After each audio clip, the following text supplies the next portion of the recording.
touch, they break, they steal, no one here is free. Here they come for thee, unless you listen to Dave and Stacie. Welcome back, everyone. This is Dave from the Corn Productions Deep Dive TV podcast, here with my co-host Stacie, here to talk about from Season 3, Episode 10, titled Revelations Chapter 2. This is the season finale of Season 3. Season finale. Can you believe we're here already? I can't. It went by in a blink. I know. It's like watching an average episode. Like, it's just over all of a sudden. The episode's description reads as follows. Boyd is pushed to his limit as time begins to run out for someone he loves. Randall is haunted by his trauma, and Victor reveals a hard truth. Tabitha's unlikely journey takes a shocking turn. The episode teleplay was by John Griffin, with a story by Jeff Pinkler and John Griffin, directed by Jack Bender. Before going any further, I'll tell you a couple things. One, this is not a sport-free podcast, so if you haven't watched the episode, I highly recommend you go check it out and then come back and give us a listen. Secondly, if you're listening on one of the platforms this podcast is now available on, please follow, and feel free to check out my YouTube channel, Corn Productions, where additional content can be discovered. If you're already on my YouTube channel, please like, share, and comment, and subscribe to our channel. All right, shout-outs this week. I have quite a few. All right, so first of all, rest in peace to Tony Todd.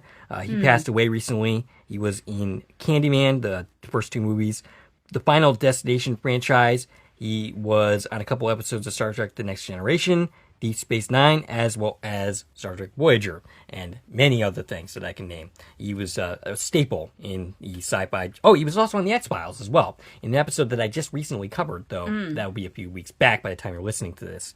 And rest in peace to Jerry Taylor, who I probably already should have brought this up because she died a couple weeks ago. But she was a writer-producer of Star Trek The Next Generation as well as Voyager, and I believe she even did work on Deep Space Nine as well.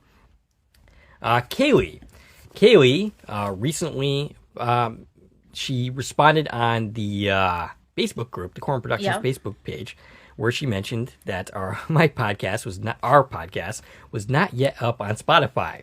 Now, that was the episode 8 or 7. 7. One of those. It was for 7. I should have actually shouted it out last week, but I kind of forgot to. But this week, yeah. So, I am kind of lazy when it comes to putting stuff on the Spotify because you forget about it. Yes. Is what happens.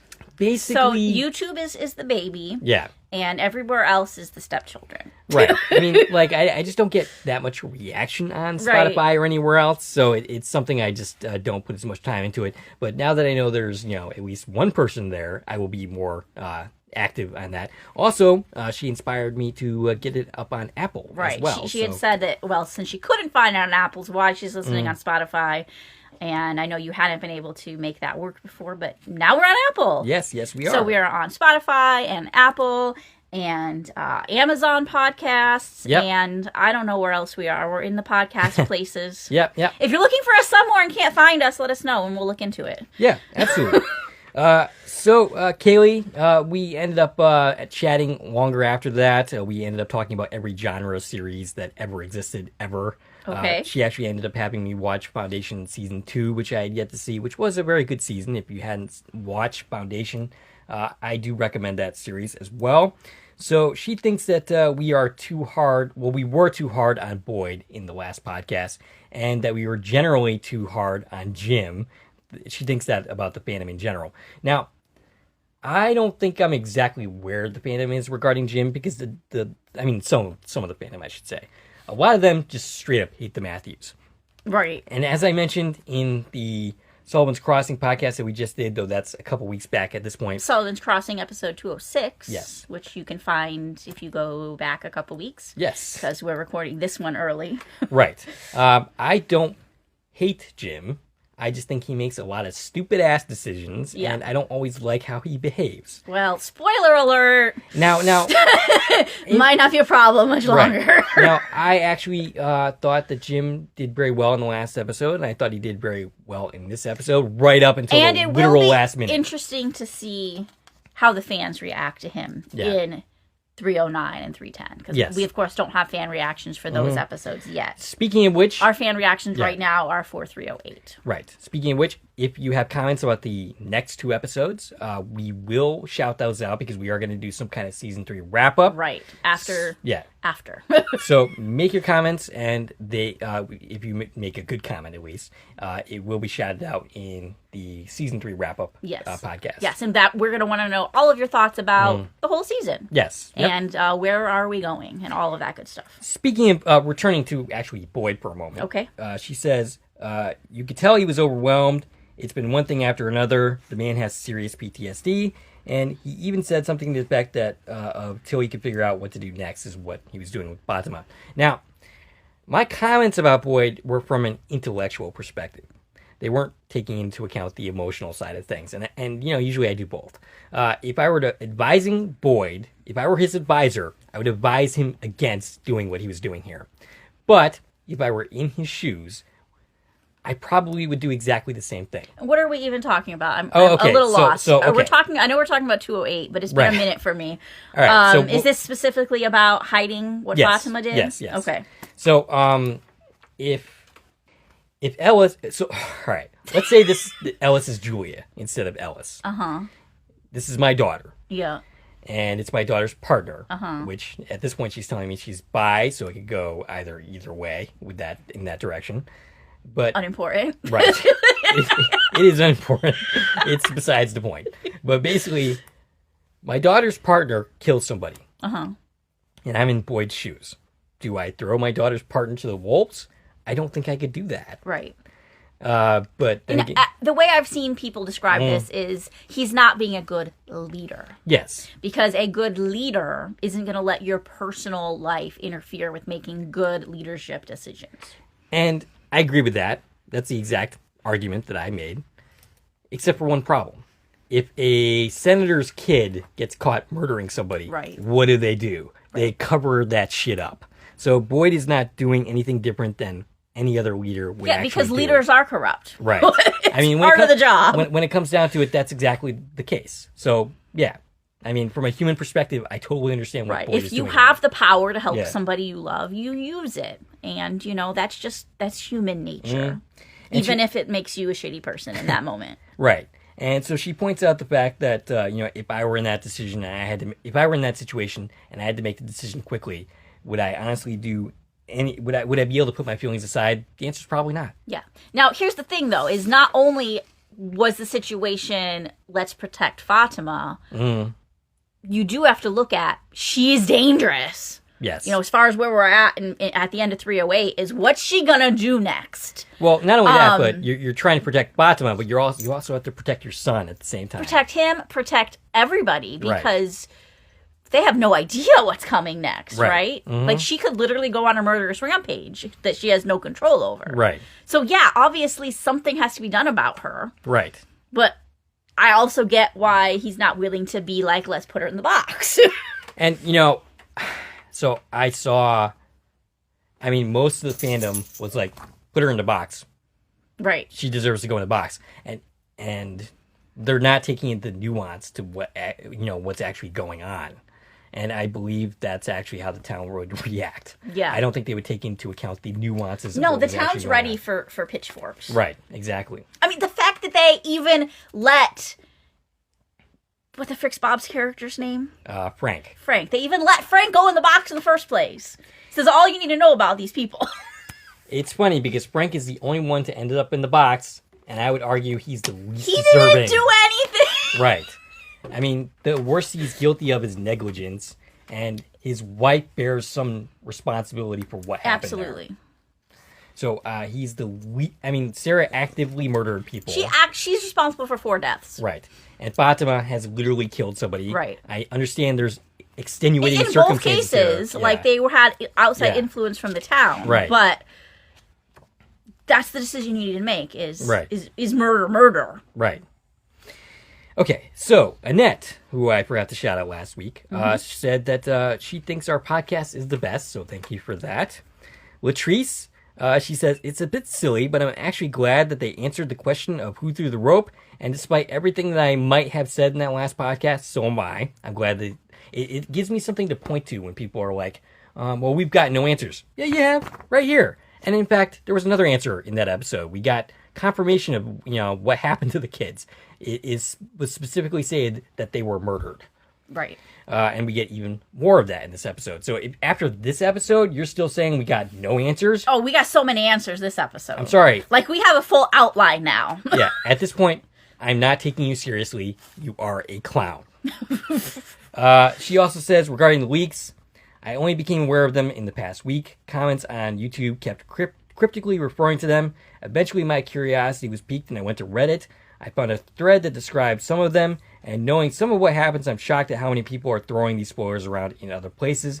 If I ruin things for myself, that's my own fault for giving into curiosity, but I feel bad for people who are just having fun speculating with other fans, and we'll see what they think is an offhand comment, only to later realize someone spoiled something for them. Yeah. Well said, Latrice. I absolutely agree. Yeah, that's exactly it.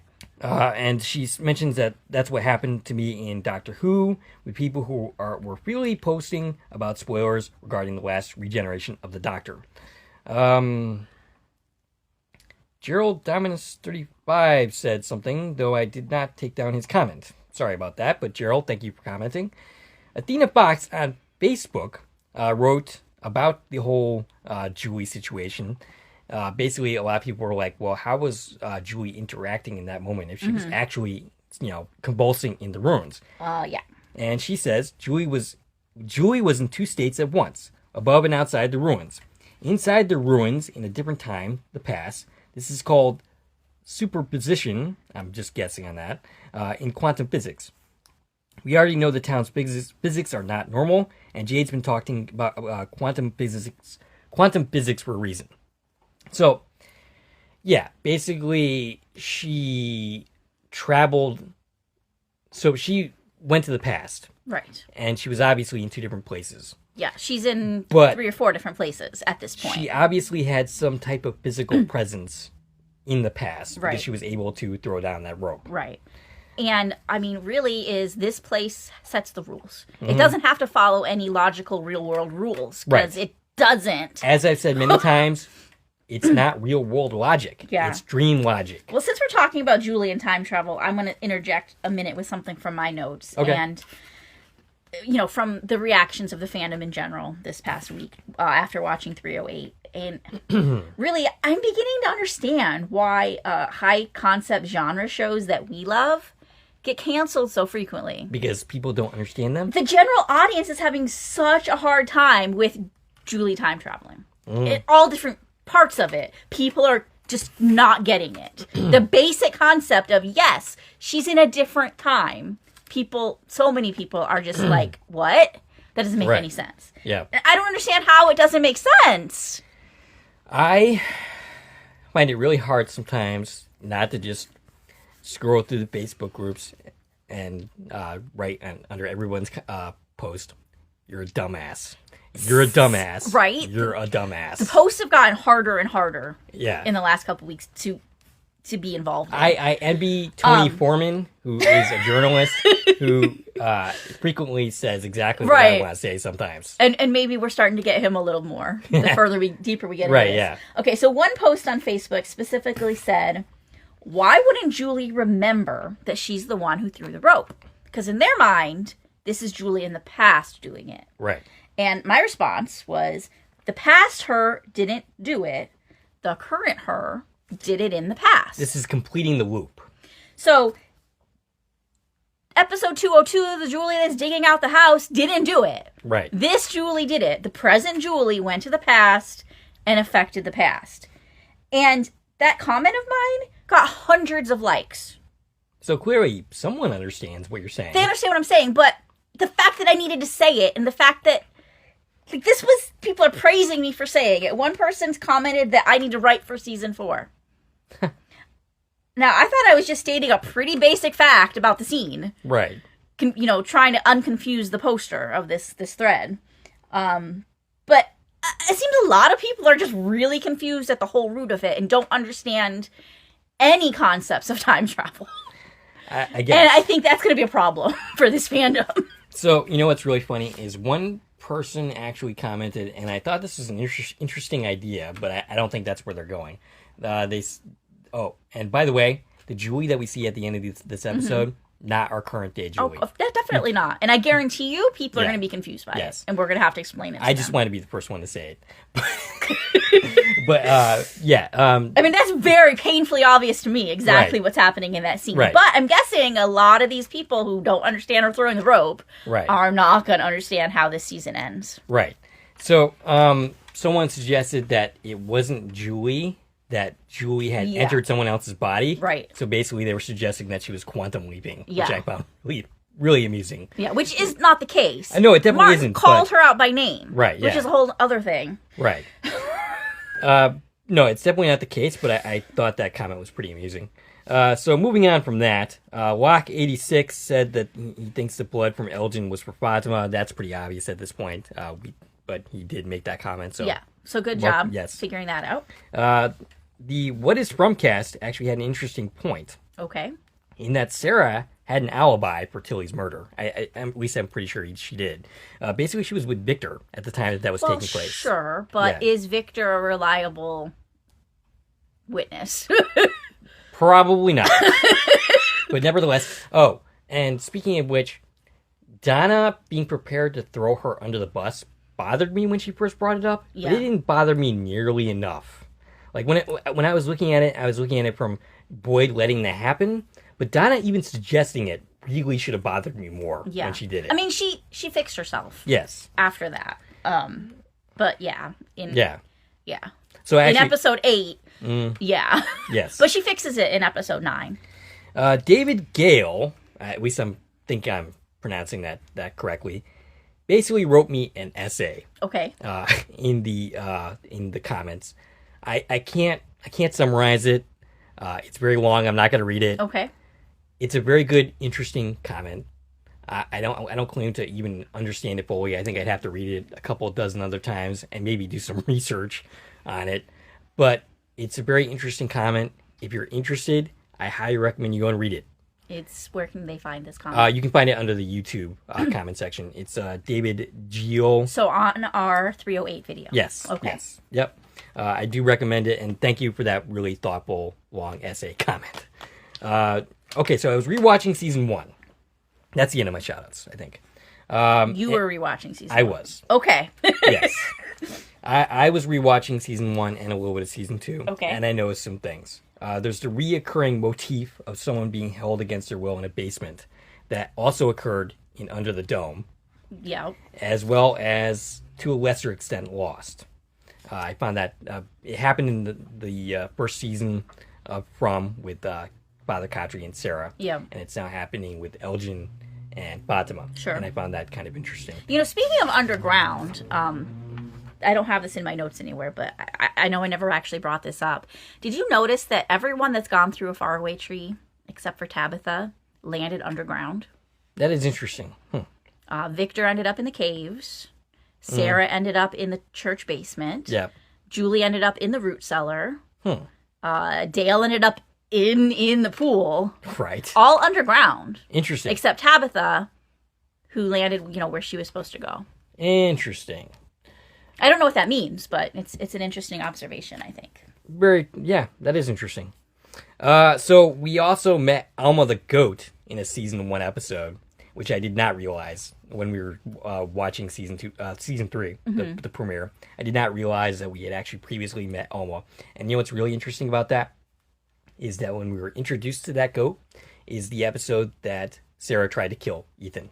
So we were introduced to Alma by name? Yes. Okay. He specifically named her in that episode. Okay. And I did not remember that. Kenny's conversation with Acosta in the diner about, actually mirrors a conversation with Jade, where he basically says the exact same thing to Jade in different words.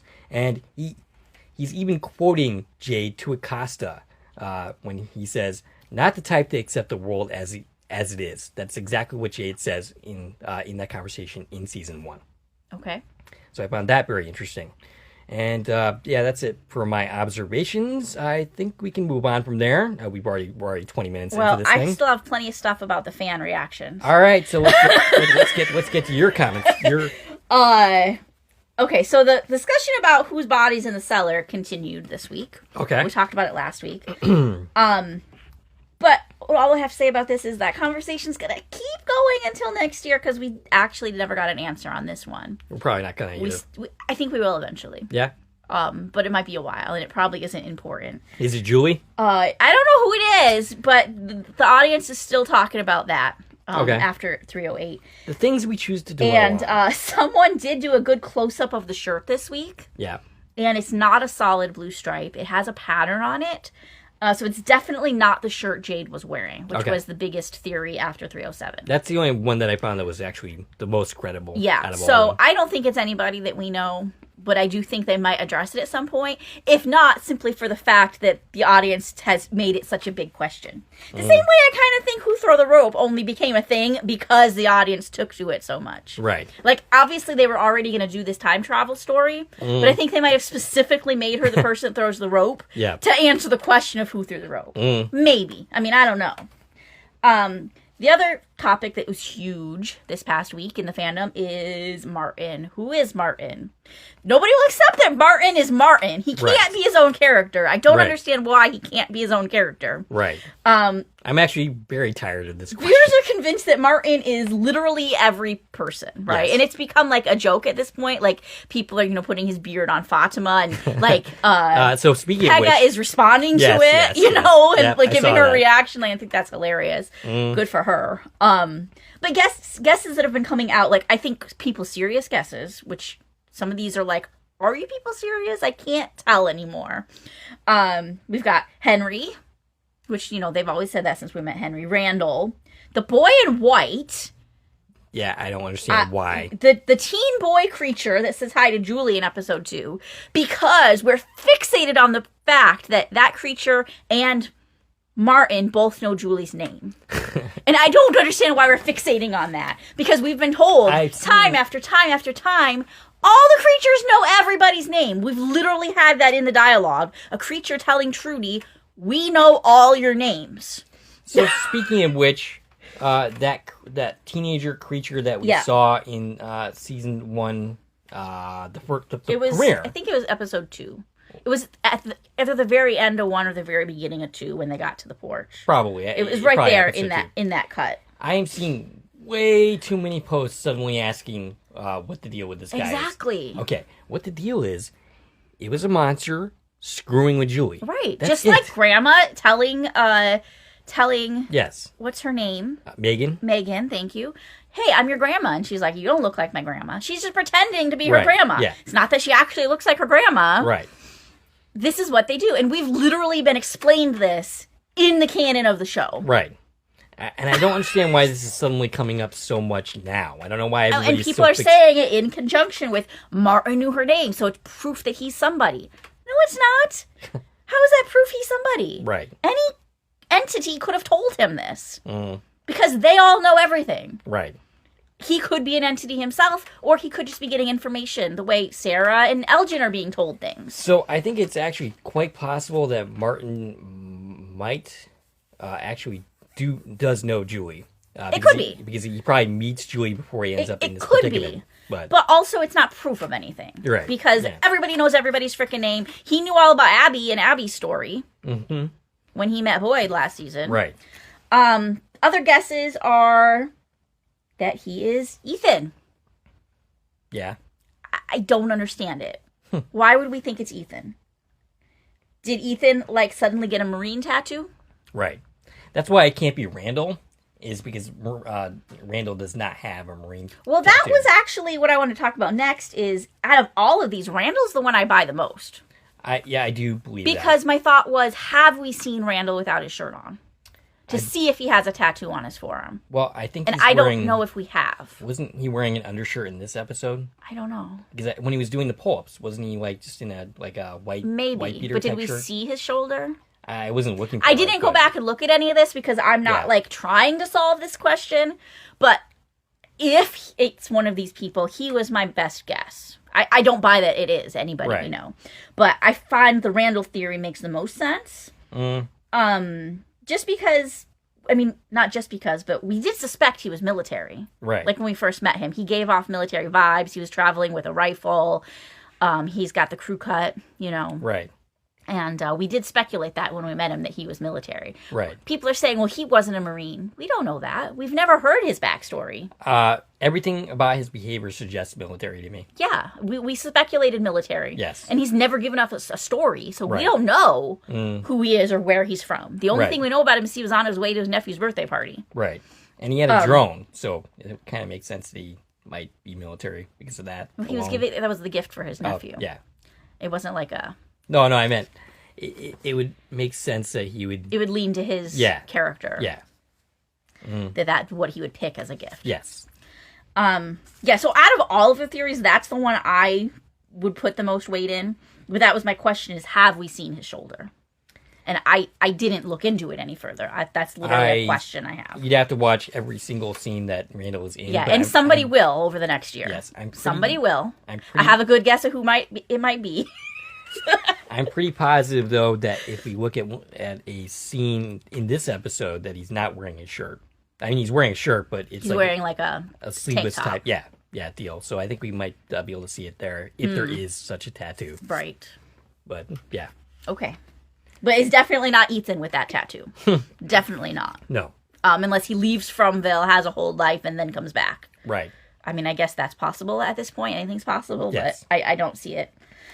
Let's see. That's enough about Martin.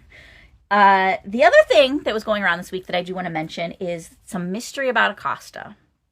Apparently, I have heard this. Samantha Brown was on social media teasing that she was told she's not allowed to tell the audience what her first name is, what Acosta's first name is. Sending the viewers on a frenzy that she must be somebody important. We're going to learn her name and she's going to be a big deal. People were theorizing how she might actually be connected. And we get an answer to that question in this episode. And I don't know if you caught it, but we learned Acosta's first name in episode 10. I actually completely missed that. Okay, so I will tell you about that when we get to it. But if there's any significance to it, I don't see it. Okay. I think she was just kind of trolling the audience when she was pretending like it's a big secret what her name is. Gotcha. You know? I mean, I had seen that. Yeah. So people are like, oh my gosh, she's Eloise. Like thinking she's literally Eloise. Eloise would be 50 years old. Mm-hmm. This woman's in her 20s. She is a rookie police officer. Right. She is not physically Eloise. I mean, could she be reincarnated? Sure, because, like, that's a thing now. Mm-hmm. But, no, she's not Eloise. People are saying, oh, she's Abby before she met Boyd. And this makes sense how? Right. Like, and they're like, oh, time travel. Like, okay, we're introducing time travel, yes. But Boyd would recognize his wife. Right. They've been together 20-something years. Right. He would have known her when she was in her 20s. Right. Yeah, I don't know. I think it is silly. And I can say after this episode, if anybody didn't catch it, for sure, we do know what her name is now. And I'll talk about that when we get to that scene. All right. And finally, that's it. I'm ready to move on to the episode. Main cast. We have one main cast member who was not in this episode. Who's that? That is Bacta. Angela Moore. Yes. Did not make an appearance in the finale. And you know what? She was slighted in this season. She was. She was left out of the credits in the first 2 episodes. So she was only given main cast credit for 8 episodes, even though she was main cast in season 2. And I feel like that was completely disrespectful to her that happened. And then she wasn't in a few episodes. I mean, there's definitely people that weren't in some episodes, but I feel like she wasn't given much this season at all. Well, they went on a massive killing spree this season, so there's definitely room for her next season to. Yeah, I mean, she's running the diner now, and that's Yeah. great. But I feel like out of the whole main cast, like, she's the only one that didn't make an appearance in the finale. That's shitty. Yeah. You're right. I hear. Yeah. And then we have a guest star, which we don't have a lot of guest stars in this series. Yes. Sean came back. Sean Majunder, playing Father Kotri. He did make an appearance this episode. Yay for him. Now, as far as I know, the only people that have been credited as guest stars in this series is him and Abby. Right. They're the only ones that get guest star appearances. Everybody else is additional cast. And we do have some additional cast in this episode. Only one new person. Yes. So I will wait till we get to that person to talk about him. But we have the Kimono Woman returning. We have Ghastly Child number 2. Who's been around a lot. She's the main, like, girl that we've seen. Yep. And we have our friend Jamie McGuire coming back as Smiley. Yes. Great to see him. Speaking of which, are we allowed to just say what's about to happen? Well, we have a surprise. Yes. Hopefully. Okay. It's not like Not set it in hasn't stone. happened yet. Gotcha. So, I mean, things could go wrong. Yes. So I don't want to like say, hey, tune in tomorrow. Right. But maybe All tune right. in tomorrow. So, we're not going to give any answers as to what the heck we're talking about. I mean, I think people could have figured it out just by that. But hopefully that goes through. Well, so we're not sure if another interview with Jamie McGuire is going to happen or not. We think it's going to. But there is one thing that we do know for sure, and that he's participating in our Thanksgiving video. Yes, he is. Yes, so So thank you, that's- Jamie McGuire, for that. Next week? What date is it? I have no idea where we are in the timeline. Well, my notes say that today is November 124th. Oh, okay. Well, So I'm thinking November 24th yep. is the day that this lands in real time, So- and we're not time traveling anymore. The Thanksgiving would be the next day? Oh, Wait, no, it no. would be, because no. I don't know anything anymore. Okay. Whenever Thanksgiving is, you guys, because I don't know when this episode airs. Right. Because we're time traveling. All right. Just like Julie. Okay, so, Yes. your thoughts. Do you have one more thing to say? One more thing I just want to say right here, because I'll probably lose this in my notes, is that at the end of the episode, and I just have it at the end of my cast credit, so I'm going to say it now, is this season is dedicated to the memory of Jill Green. We get that title card. No, I don't know who Jill Green is. Okay. I tried figuring it out, and I got nowhere. Gotcha. So, season dedicated to Jill Green. If anybody listening knows who that is, let us know so that we can properly shout her out in our season wrap-up. Okay. If anybody listening knows who Jill Green is. All right, so Stacie, your thoughts on the season 3 finale. Okay. So, where are we? We're an hour in yet? No, we're only hour. half hour. We're mean, ready to that's- talk about this episode. That's bad enough, but Well, yeah. it's the finale. There's Of a lot. course, There's a of lot course. going on, you Right, know. yep. And anybody who's here, like, they're here for all of it. Right, At this absolutely. point, nobody's listening to us that like doesn't care about any of the stuff we just said. Right. Okay. So first and foremost about this episode, obviously the biggest thing is Smiley. Yes. Listen, We've been making... I was kidding. Right. All season long, we were making the joke that Fatima was going to give birth to Jamie McGuire. Yes, I've said And that on the then- show. I've said Yeah. that on social media. I've said it in the chat on the What Is From cast. I was joking, y'all. Yes. I swear I was not giving spoilers. I didn't watch this episode till this week that we're recording, which is, I think, we're 10 or 12 days from when you're hearing this. I was kidding. Mm-hmm. I didn't ever think that was actually going to happen. But that's what ended up happening. I was hopeful we'd see him again. Yeah, absolutely. We got to see him in episode 9. Mm-hmm. And we'd already known, based on IMDb credits, that there was a good chance he was going to pop up in 10. Yeah. I for sure thought it was going to be a continuation of the flashback of Miranda's death or some other flashback. Yeah. Positive, that's where we were going. No idea what was going to happen until we get to that scene, and instantly I knew what was happening. Like, as soon as it started growing, and we'll talk about that more when it happens, but I was immediately like, oh my God, you're kidding me, right? And I was like, that's Jamie McGuire. Mm-hmm. Like, I don't need to see the next 30 seconds. I know that's Jamie McGuire. Yeah. And, like, at one point, it's, like, so ridiculous. And on the other side, I was just so happy Yes. that Jamie's back. And you know what this means is he's going to be in season 4. Yep. Presuming there is a season 4. There's a season 4, which is not confirmed yet as Yes. of when we're recording. Who knows? Maybe by the time this airs, it will be confirmed. Maybe they'll announce it as the episode ends. Yeah. They probably won't. But we can hope. Yep. So Jamie McGuire will be officially Jamie back in the McGuire- show. Smiley's back, which Yes. means we're going to see more of him, and that's amazing because we love him and he's a friend of the channel. We saw quite a And- bit of him in this episode. Yeah, we did. Yeah, so you haven't actually revealed your thoughts about the actual episode, whether you think it's good or bad, but I think this was My an amazing thought so finale. far is I was kidding, and Yeah.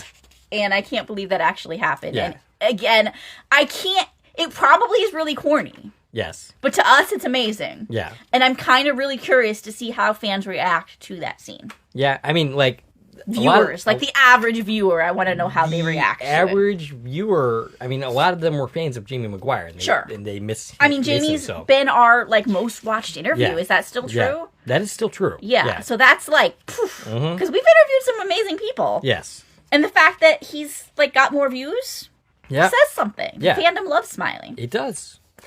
All in all, the episode was really good. I thought that it did answer a lot of questions. We're putting pieces together. You know, Jay's been talking about putting puzzle pieces together for a season now. We're doing it. Yep. It's giving us a lot. There are a lot of answers. There's a lot of direction. Sure, there's a lot we still don't know. And I think at the end of my notes, I literally was like, here's questions that were answered this episode. Here's questions that are still outstanding. To try and organize some of those thoughts. Well, I think I enjoyed the episode. I thought it was amazing. Yeah. Now, it was 59 minutes, another extended episode. Guarantee you people are going to complain it was too short. Yeah, of course. Positive. Yeah. All season long, people have been complaining the episodes are 30 minutes. And no, most of the episodes this season were extended. Anything over 48-minute runtime is extended episode beyond an average hour of television. So, sorry. The only reason it feels short is because it's amazing. And that's it. Yeah. You can't use it's too short as an excuse to say it's bad. Because the only reason you think it's too short is because it's good. Yes. 100%. Otherwise, if you were not enjoying yourself and... it would feel long. Yes, exactly. It would feel much longer. Much longer, I should say. So this episode was a massive win for Tabitha. It was. And, maybe in multiple ways. Yes. Maybe I should talk about this a little bit more later. But, I've given Jim a lot of shit all season long. Sure. And the back half of season 2. And you might think that maybe I'm happy how this episode ends. Yeah. And I gotta say that I'm not. Yeah. I didn't really want to... I mean, he showed some massive growth within the last couple of episodes. Right, sure he did. I feel bad for his kids. And any shit that I gave to but Jim... know what? It's not... It is possible that that's not the end of the story. Of course not. Because maybe she does find a way to start to make a change. And maybe we revisit this scene 20 times. Who knows? Right. So, the shit that I give Jim, by the way, is not a reflection of how I feel about Ian Bailey. Right. Who performed this character very well. Yeah. I mean, I wouldn't feel the way I do about him if Ian Bailey did not do an outstanding job performing him. Right. That's the way you're supposed to feel about the character. So... hopefully we'll see him again. We definitely will see him again. The question is if it'll be a one-time guest appearance. Right, yeah. Because eventually we're going to catch up to future Julie, and that'll be present. Yeah. And we're going to have to revisit this as part of her story. Right. And... if, nothing else. Hopefully we see him again in this series, but, I wish him a long and healthy career as well. Sure. Yep. There was a lot of chatter that this season was going to end with a bloodbath and a lot of characters were going to die. I'm really glad that ended up being speculation and not part of the leaks. Mm-hmm. Because I was prepping myself to lose a whole bunch of main characters. Right. And we didn't. And I'm happy for that because I love our cast. Right. Yeah. And I want to keep seeing all of them. Like, every time we lose somebody, it's like, hope they come back. Right. And a lot of the times they do. Mm-hmm. But it's like we don't want to ever lose anybody in this show. Right, yeah, because we love these characters. Even the ones that we give crap to. Yeah, and we love Jim. The actors. Yes, yep. And the other thing I have to say before we get into the scene by scene is just the fact that I was wrong about Clara. Nothing ever happened with her. I know. All season long, I've been waiting for something, and I was pretty convinced that there was going to be some big deal to do with Clara. I guess we're saving it for season 4. Yeah, I mean, I'm assuming we're going to see more of her because they killed off every other character in the show. Right. Like, all season long, they've just been killing... It's funny because season 3 has been what I expected the show to be all along, in that they were going to be more liberal about killing their characters. Yeah. Like, they were kind of conservative with that. This season, they just started killing characters left and right. Sure. How many do we lose this season? We start with Mrs. Wu, I do. Okay, Gale. let me go to the end of my notes since you're bringing it up. Because Okay. I do have at the end, but we'll do it now, Yep. a kind of respect to everybody we lost this season. It's not that many. Feels like a lot just because they were powerful. Right. So we have Tian Chen Lu, Yes. which was a horrible loss. Yes. Nikki, Yes. who, we'd only met this season, but they introduced us to her enough that we knew who she was. Yep. We have the 2 unnamed EMTs, Mm-hmm. one of which was Caleb McDonald. So Right. that hurt us, even though we did. didn't know his character. We would have preferred to have seen him more. Yes, absolutely. Of course, he's been in Sullivan's Crossing, and he was in Kids versus Aliens, a terrible movie that we covered. The most ridiculous character I've ever seen in my entire life. But he's a good actor, and I'd like to see more of him. Actually, it's funny because I recently saw him in another movie. I don't remember the title of the movie. Okay. But it was basically about this girl developing an inappropriate crush on her best friend's father, who she was estranged from, and they end up getting into something, and it ends up destroying all their lives. So a drama. Yeah, and he wasn't a big part in that movie, but he had some scenes. So. Yeah. He's one of those actors that, you know, he seems to only have kind of more minor roles, except for that terrible movie that we just mentioned. Right. Just like, you know, his co-star, Phoebe Rex, who we also wish to see more of. You know, I kind of hope that Caleb McDonald gets more work because he's definitely a talented guy. Yeah. But, yeah, that's besides the point for this episode. Okay, so continuing with who died, we lost Tilly, our second main character. Who everybody thought was sus. I thought so last season. I got off that train this season. What you guys have to say about that now? Yeah, not a lot happening. Nope. But in the next year, I'm sure there's going to be more speculation. Yeah. And who knows? Maybe she comes back in some meaningful way. I am the secret villain of it all. Could be. Yeah. And then, of course, this episode, we lose Jim. Yes. So 3 main cast members we lost this season. Yeah. Which is a lot. You know, if we're is. talking main cast members, and then 3 not main cast members. And, of course, the last thing we lost was the cow. The cow did have a name, but I didn't grab it. We lost the cow. Yeah. So that was our paying respects. So we covered that. Okay. But yeah, Clara. She didn't die. She didn't become a villain. She just was very present this season for no explainable reason. Maybe they were preparing her to actually have a bigger role next season. I think she will. She's definitely going to have a bigger role in season 4. Maybe even they're going to looking to promote her to a regular. I mean, maybe. I mean, that would be awesome if they did. They lost a lot of our background people that like Dale, for instance. Right. So. Now, I'm going to argue that Clara is our most seen non-main cast member in this series. I would agree with that. Like, she's got the most scenes, the most airtime, the most total number of episodes. Yep. Compared to any other non-main cast member. Yep. And again, that's why I was just so convinced that something was happening with her. And I still am. It just didn't happen this season. We're getting something. Something's going to happen with her in season 4. It has to. Yep. All right. So can we talk about this episode now? I think we should dive into the scene by scene. We are probably, I don't know, what, an hour in already? Nope, not quite that bad, Oh, but goodness. we're getting there. Okay. I mean, we have been talking about the show, though. Yeah, it's not like we're talking about some other random thing. Yeah, like you know. some people that we know. All right, so the episode begins with Boyd and Kenny. Boyd said she was last seen at the shed, Fatima, that is. Kenny asks an obvious question that Boyd doesn't even think about. Right. What was she doing out there? Yes. And of course, Boyd does not end up asking the question. He seems surprised that Kenny is even asking it. Right, because, Kenny's a smart guy. Yes. Yeah. You want him to be your deputy, for a reason. Right. But before he has to come up with an explanation, they get interrupted. Yep. Ellis ends up interrupting to say he thinks Elgin knows where Fatima is. Now, it's really interesting. That means we misinterpreted that look that Elgin gave. Yeah. Ellis gave Elgin. Yeah. Hard, those two names. Yeah. Yep. Well, it's funny because he started by saying, I think Elgin knows. Right. And then there's a pause. And it seems like he's talking about Tilly. And it's like, Kenny's here. Is he about to get let in on this? Right. But then he finishes the sentence by saying, I think he knows where Fatima is. Right. And I think that's what Boyd was looking at him too. Like, what the frick are you doing? Right. We're not alone. Right. So Fatima, meanwhile, is in pain.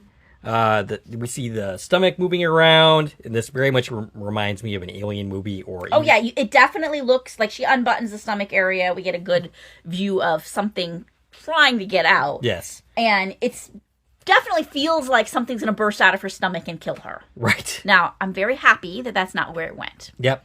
But in this scene, yes. you don't feel good about what's going to happen to Fatima. And we have our credits, que sera, sera, for the last time this season. Ellis ends up explaining to Boyd and Kenny why he thinks Elgin knows something. Boyd tells Kenny and Ellis to go up to the county house and make sure Elgin doesn't leave, and Boyd will join them shortly. Jim and Ethan return to town. Victor comes out of the house, the Mrs. Wu house, formerly Mrs. Wu house, I should say. Yeah, the Matthews house now, the new Matthews house, because they, take over everything where they go. Yes. It tells them that his mom fell down, and Jim goes in to check on At his least wife. the whole house didn't fall down this time. That's true. That's a good sign. Yeah. So Victor tells Ethan he saw the boy in white. Julie comes out and takes Ethan to the diner, and Victor opts out of this conversation and out of going to the diner, though he is invited. Tabitha tells Jim the story and says she felt like Miranda was trying to tell her something. She could feel her in the room. And then she flashed to the night that she died. Jim ends up going to visit Jade and offers an apology. Now, this is a big moment for Jim. Yeah. It's definitely hard to admit when you're wrong. Right. He's again being a human being in this scene. He's being the bigger man. Well, I wouldn't say the bigger man because it's not like Jade did anything wrong. But he's going to Jade, admitting he was wrong, admitting that he was scared, and that's the reason. And admitting that he needs his help, right. which I think is even a bigger deal. Yeah, absolutely. Because Jim's not the kind of person to ask for help. Right. He says he doesn't know how to protect his family, but he thinks Jade might. Boyd goes and gets Sarah to come to the county house. He wants her to talk to Elgin and explain that whatever the entity is talking to him, it's not up to good things. Yeah. Now Boyd has made the same connection we did. That this sounds an awful lot like what you've been dealing with. Right. So maybe if you talk to him, you can convince him to, help us. Yes. So Donna comes bounding out of the house like a psychopath. Okay, one thing I noticed upon rewatching season 1 and season 2 is that anytime that Donna enters or leaves a room, she leaves it like a crazy person. Donna's a hothead. Yeah. So she wants to know. She wants to know why Elgin can't leave, and instead of answering her, Boyd's just like, "I need you to clear the house." Right. And Donna, having respect for Boyd, does so. Jade is now with the Matthews as Tabitha tells her story, and Jade explains the laws of thermodynamics. Energy cannot be created or destroyed. That's such and such. Right. It can only be transformed. So he suggests that their souls and memories are just energy. Wow, my notes are full of typos. Right. And he says maybe here the energy lingers. I mean, well, yeah, we've seen plenty of evidence for that. Right. He thinks, so you just said that. So she says she was out by Victor's truck when she saw the Ankhoey kid, and that's where they decide to go. Boyd, Donna, and Sarah intercept Elgin, who has packed something to leave, and obviously goes and visit Fatima. Boyd asks if he can talk to him, and Donna offers her room. Yeah, that was probably a bad idea, Donna. Yeah. They got lots of other rooms. Why are you doing this in your room? Yeah. Especially when we end up knowing where this goes. Right. Elgin sits down. He looks nervous. He should be. As everyone is just basically... Yeah, we're having a full-on, intervention here. Right, So Elgin's in a chair, and he's got Boyd and Donna and Sarah and Kenny all just kind of there. Right. I mean, clearly he's got to know that they know. Right. So Kenny stands outside of the room on lookout. Boyd asks Elgin, does he know where Fatima is? And he just straight up admits it. Elgin says that what's happening is a good thing. He thinks Kimono Lady is an angel. He thinks it's like the Bible. People had faith even when it was hard. Elgin thinks the baby is going to save them all. Boyd tells him there is no baby. Whatever is growing inside her is not a child. Sarah pipes in and explains her story and what happened to her. And Elgin thinks that this is different. Fatima is going to be fine. And he keeps talking until Ellis ends up attacking him. And everyone ends up outside the room as Boyd tries to calm down his son. Yeah. And another thing that happened during that, too, was, Donna was trying to say, well, even if there is a baby, it's months away. You're going to hide her away for months? Right. And he explained to them, oh, no, the baby grew. You should see her belly. And that's what set Ellis off, was I'm done listening to this. Now, now in the hall, Donna's like, do you think that's true? Is the baby about to be born? And Boyd's like, how the frick should I know?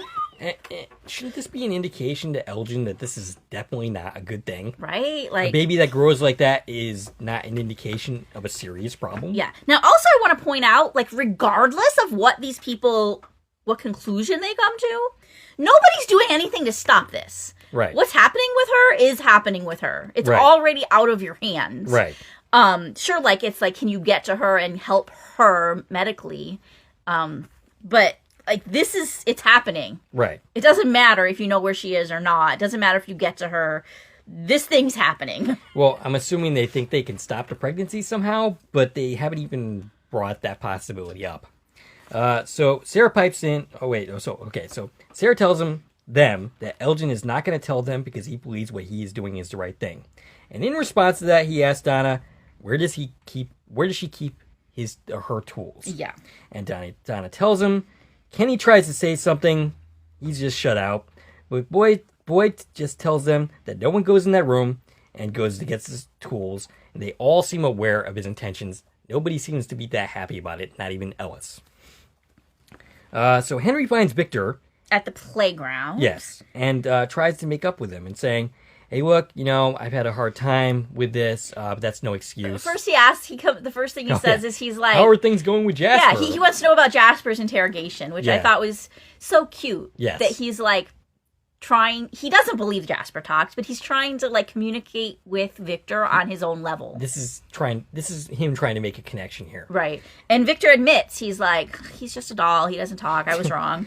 a lot of people, by the way, are pissed off about that. Yeah. Like it was a big to-do about nothing, right? I mean, but give me a break. That was never going to happen. I mean... that would be insane. How are you going to interrogate a puppet? I feel like maybe they could have handled the whole situation a little differently. Like there was there was an awful lot of the doll's important, and then suddenly the doll's not important. Right. So I feel like there was some middle ground missing a little bit in that storyline. Fair enough. Victor tells him that there's something he needs to show him, something that's going to make him angry and hate him, and then it'll be done. And, of course, Henry is confused by this. I was confused by it, too, until we get there. Right. What are you talking about? What are you trying to show him? Why is he going to hate you? I didn't put the dots together myself. But he ends up following Victor. Boyd goes to the shed to get the tools and ends up in a protracted conversation with Father Khatri entry over the morals of torture. Khatri argues if he does this, he won't be the same man. The place will have won. All right, so, it's interesting to me. I was actually spending some time thinking about whether the real Khatri... would be against this. Because, the only thing that we really know about him for sure is that he was for putting Frank in the box. Right. He seems like an ends... And we also know that he, beat somebody to death. Right. But he wanted to kill himself because he did it. Yeah, fair, but he seems like an ends justifies the means kind of guy. So I'm not entirely sure to some extent, but also he is a man of God. Fair. But he's also arguing for putting somebody in a box, the death penalty. He was arguing for you have to stick by the laws that you set. You made your bed, you have to sleep in it, was his whole thing. Do you think Khatri being against torture would actually be the position he would take?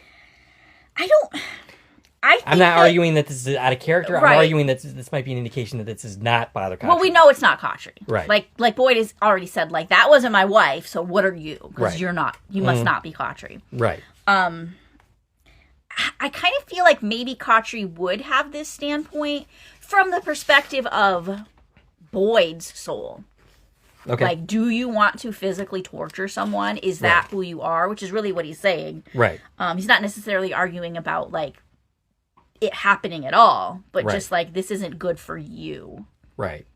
Now, I'm against the death penalty. I've been on record as saying that, which is why I'm against the box on principle. I'm also against torture. Well, sure. It's a bad thing, and could it work? Maybe, but why is this our next step? Right. It feels like this is a little extreme. Because now, also we got to remember though, he has a military background. Yeah. He served in wars. He possibly could have been doing stuff like this. Fair enough. Officially, and I think Boyd is just simply completely desperate here, and of course he is, and that's why he's going to these extreme lengths. Now, also what Khatri entity knows that most of these people in the room don't know is she killed somebody. Right. So what Khatri argues is how is what Ellis doing any different than what she did? She physically murdered someone because of an influence from this place. Mm-hmm. Well, if you know it's the place influencing him that's making him do this, does he deserve to be tortured because he's listening to this entity? You protected Sarah. Yes. You're trying to protect Fatima. Yes. So why does Elgin deserve this? What it comes down to is exactly what Khatri says. He says, you're just like everybody else. You protect what's yours and fuck everybody else. It basically comes down to tribalism. Elgin, he likes him, but he's not part of his tribe. Right. Fatima, Sarah, kind of are. Right. Now, also, maybe this is giving us an indication that Khatri is a figment of Boyd's imagination. It could be Maybe him this arguing literally against, is Boyd's own thoughts here. Yeah. It could Like, be him arguing trying against to himself, decide if he wants to do this or not. It makes perfect sense. That would be the case. Khatri entity is a very interesting character. Yes. And I definitely hope that we get some explanation. And by the way, this was an excellent scene. Yeah. And it was like really tense. Is Boyd really going to do this? You don't want him to. You don't want Boyd to lose his soul doing this. Right. And, but we also want to protect Fatima. Yeah. It's where we go, oh my gosh. Yes. So it's like a really tense, no easy answers type of scene. And he says, like they told you that they're trying to break you, and all you're doing is proving they can. Yes. And like you said, there's no going back from this, and Boyd takes the tools anyways. Right. So in the end, Boyd decides to go along with his plan. We see Fatima banging in the door. She picks up the jar of blood and then ends up breaking it. Jade, Tabitha, and Jim go to Victor's truck.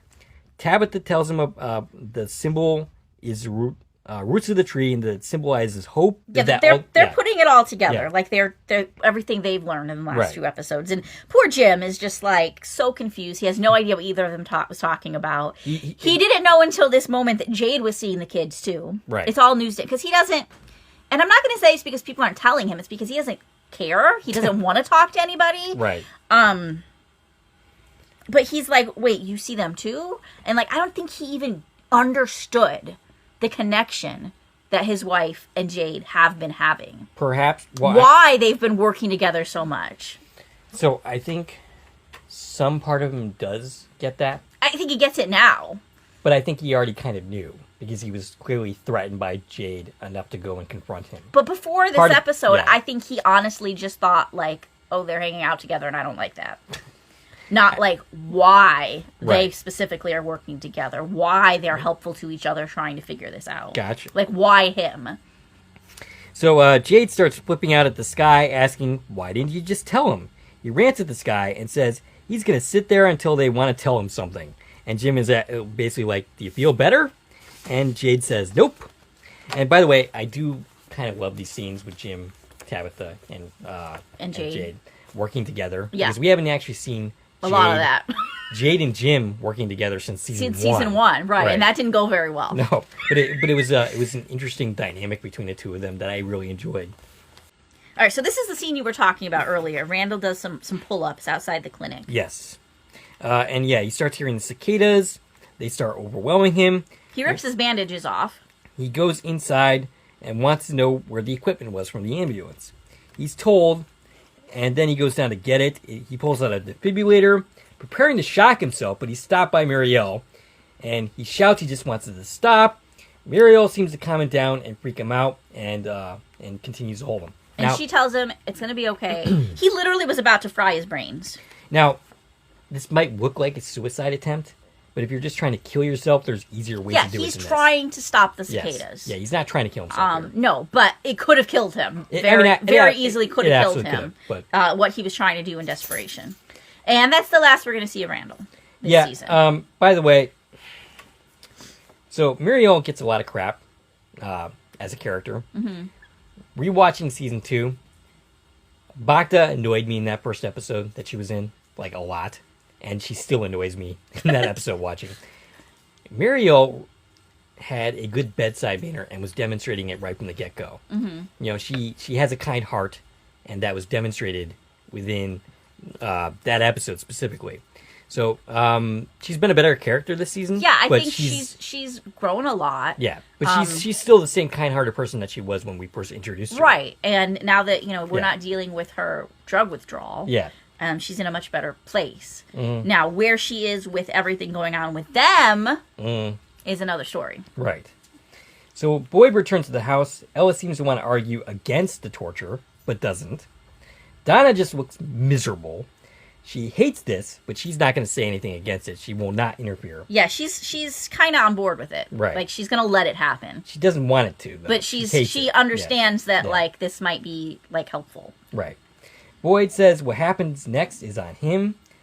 And then Kenny argues that Elgin is a good kid. Yeah, and Kenny's not on board. He's trying to talk him out of this. And it's good to see Kenny stand up to Boyd to a limited extent. Right. This is his surrogate father figure, and he's trying to argue against this. And he says that we should try to talk to him again. But ultimately, Kenny does what he's told. He's not ready to go toe-to-toe with the man that he considers a father, to some extent. Right. So Boyd goes into the room. Elgin says he can't tell him. And Boyd tells him he understands. He needs to do what he needs to do. And now Boyd needs to do what he needs to do. He starts setting up his little torture area angrily. And then the camera goes off. And Elgin explains that's probably a message for him. That's how the kimono lady communicates with The him. angel, as he refers to her. Boyd looks at the picture, and it's of a house. It's a house on the water. Which we don't... And I guessed very quickly what it was. Of course. I mean, it was... We don't actually know what Right. it is at this point, but it's pretty obvious what it is. I mean, it could have been something else. Fair. It was obviously something that meant something to him, though. Right. Henry and Victor arrive at the spot. Yeah, they on a go hill. for a hike, is what Yes. I have in my notes. Yes. They went, up to this whole, cliffside overlooking the town. He shows him a gravestone he made, where he buried his mom. Henry kneels down to it, overcome with emotion. And then Victor reveals another headstone.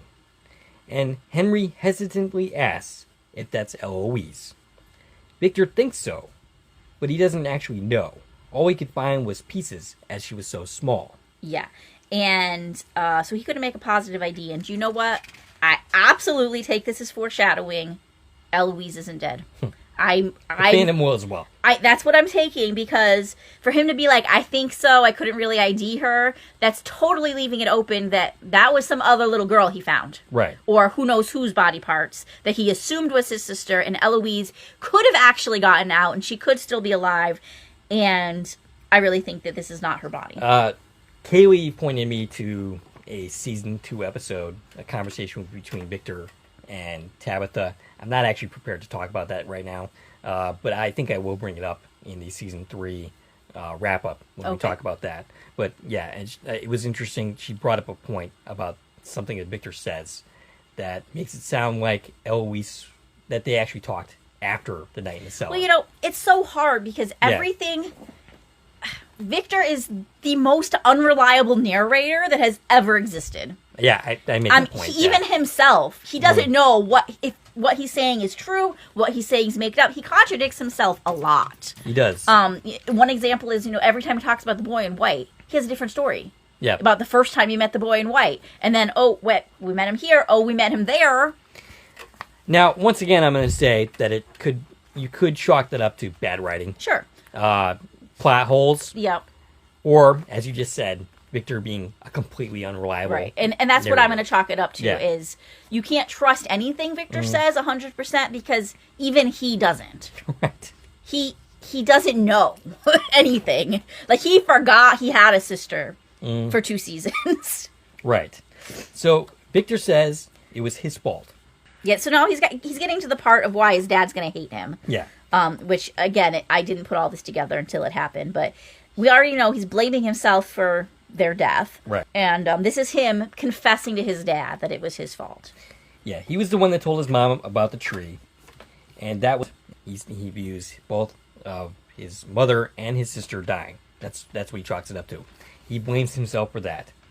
Henry is still on his knees, because you remember this guy is in his 70s, and he's trying to comfort him. Victor says he should have died that night, which, by the way, is survivor's guilt. Mm-hmm. Now that Henry knows the truth, he no longer needs to be his dad. Victor starts to walk away, but Henry desperately tries to stop him because he's on his knees and he can't get to his feet fast enough to stop him. But he manages to struggle to his feet. Henry tells him he will never stop being his dad. His mom did what she did out of love.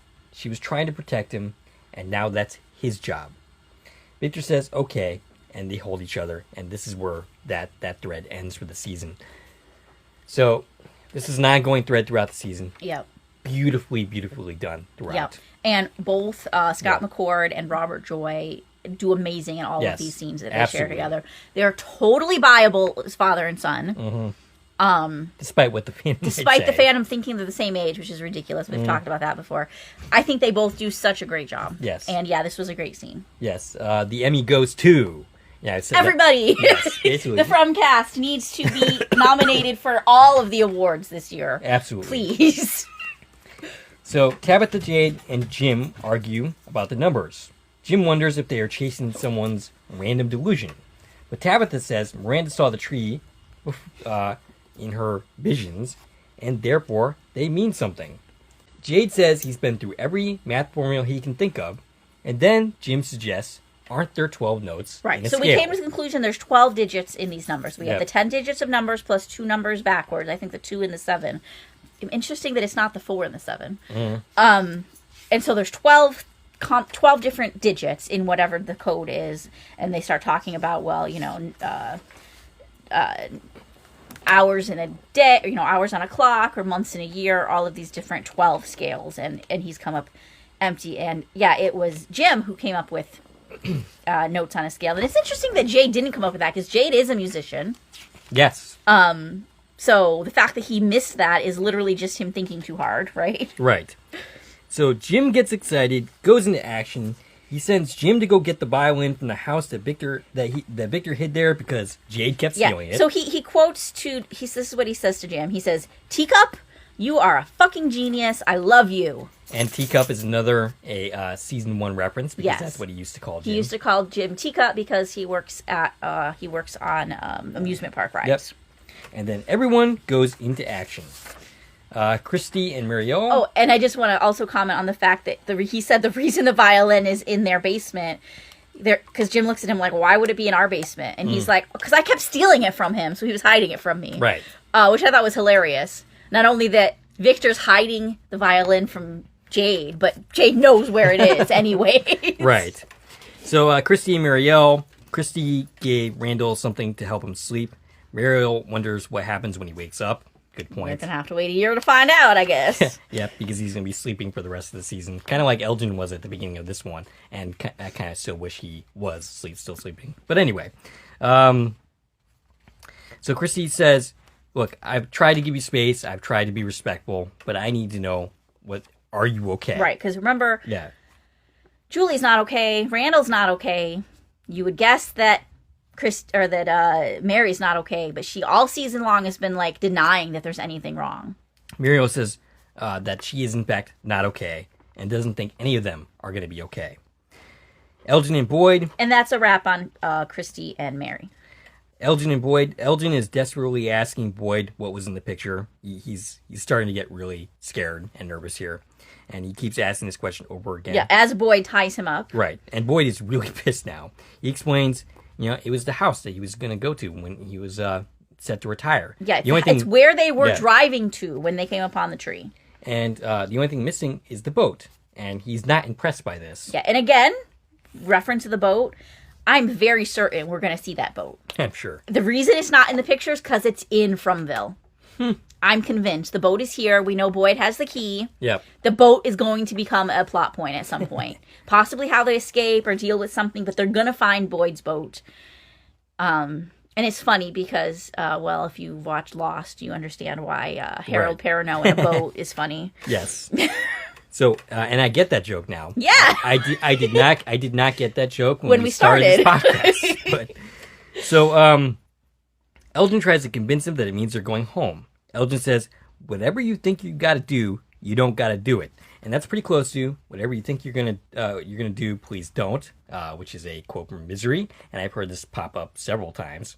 Misery, of course, being a Stephen King story. Mm-hmm. And Elgin continues to plead his case as Boyd is practicing. He's practically in the background sharpening his instruments, and And he doesn't want to do it. Right. Like, he's kind of procrastinating a bit. Like, I don't want to torture you. Just tell me the freaking thing I need to know so that we don't have to do this. so Elgin asks for And more time. meanwhile, Khatri Yes. is also standing in the room. Khatri entity is just kind of looking at Boyd, urging him to stop. Right. And he's not saying it. He's just looking at him with concern. Yeah. Elgin asks for more time, but Boyd screams at them that they don't have any more time. He says he's going to hurt him and keep on hurting him until he tells him what he wants to know. And he grabs him and tells him, tell me you understand. And Boyd sees Khatri looking at him with concern. And it looks like he's looking at Khatri asking this question. Where is she? He's looking That's right a good at point, Khatri. because if the entities know everything, can't they Right. just give them the answers? Right. So I was wondering if he was specifically asking Khatri this That's question. a good point, because Yeah. Yeah. Entity Khatri probably does know. Right. So Boy in White probably knows. Right. Everybody knows. Right. Nobody's helping them. Nope. He tells Elgin to put his hand on the table. And why would he willingly do this? I don't understand scenes like this. Like, I'm not going to help you torture me. If you want to do this, you're going to do it your damn self. Right. So Boyd forces him, and then he's grimacing. You can see him, like, looking away, grimacing. And then he hits him with the hammer. Elgin screams And in pain. smashes his hand. Donna and everyone is downstairs listening to the screams when Acosta comes in. She hears the screams and runs upstairs. Acosta comes running in with horror, asks, what the fuck is Boyd doing? Now, I'm going to pause you for a minute. This is the scene. We learn Acosta's first name. Which is? Twice during this scene, Kenny calls her Danny. Oh, So Acosta's first name is Danny, probably Danielle. okay. Which I don't see any significance to that in any way, unless I'm missing It something. means absolutely nothing to me. No. So, but yeah, twice during this scene, he calls her Danny because he's trying to calm her down. And I definitely didn't mishear it because it happened twice. Okay.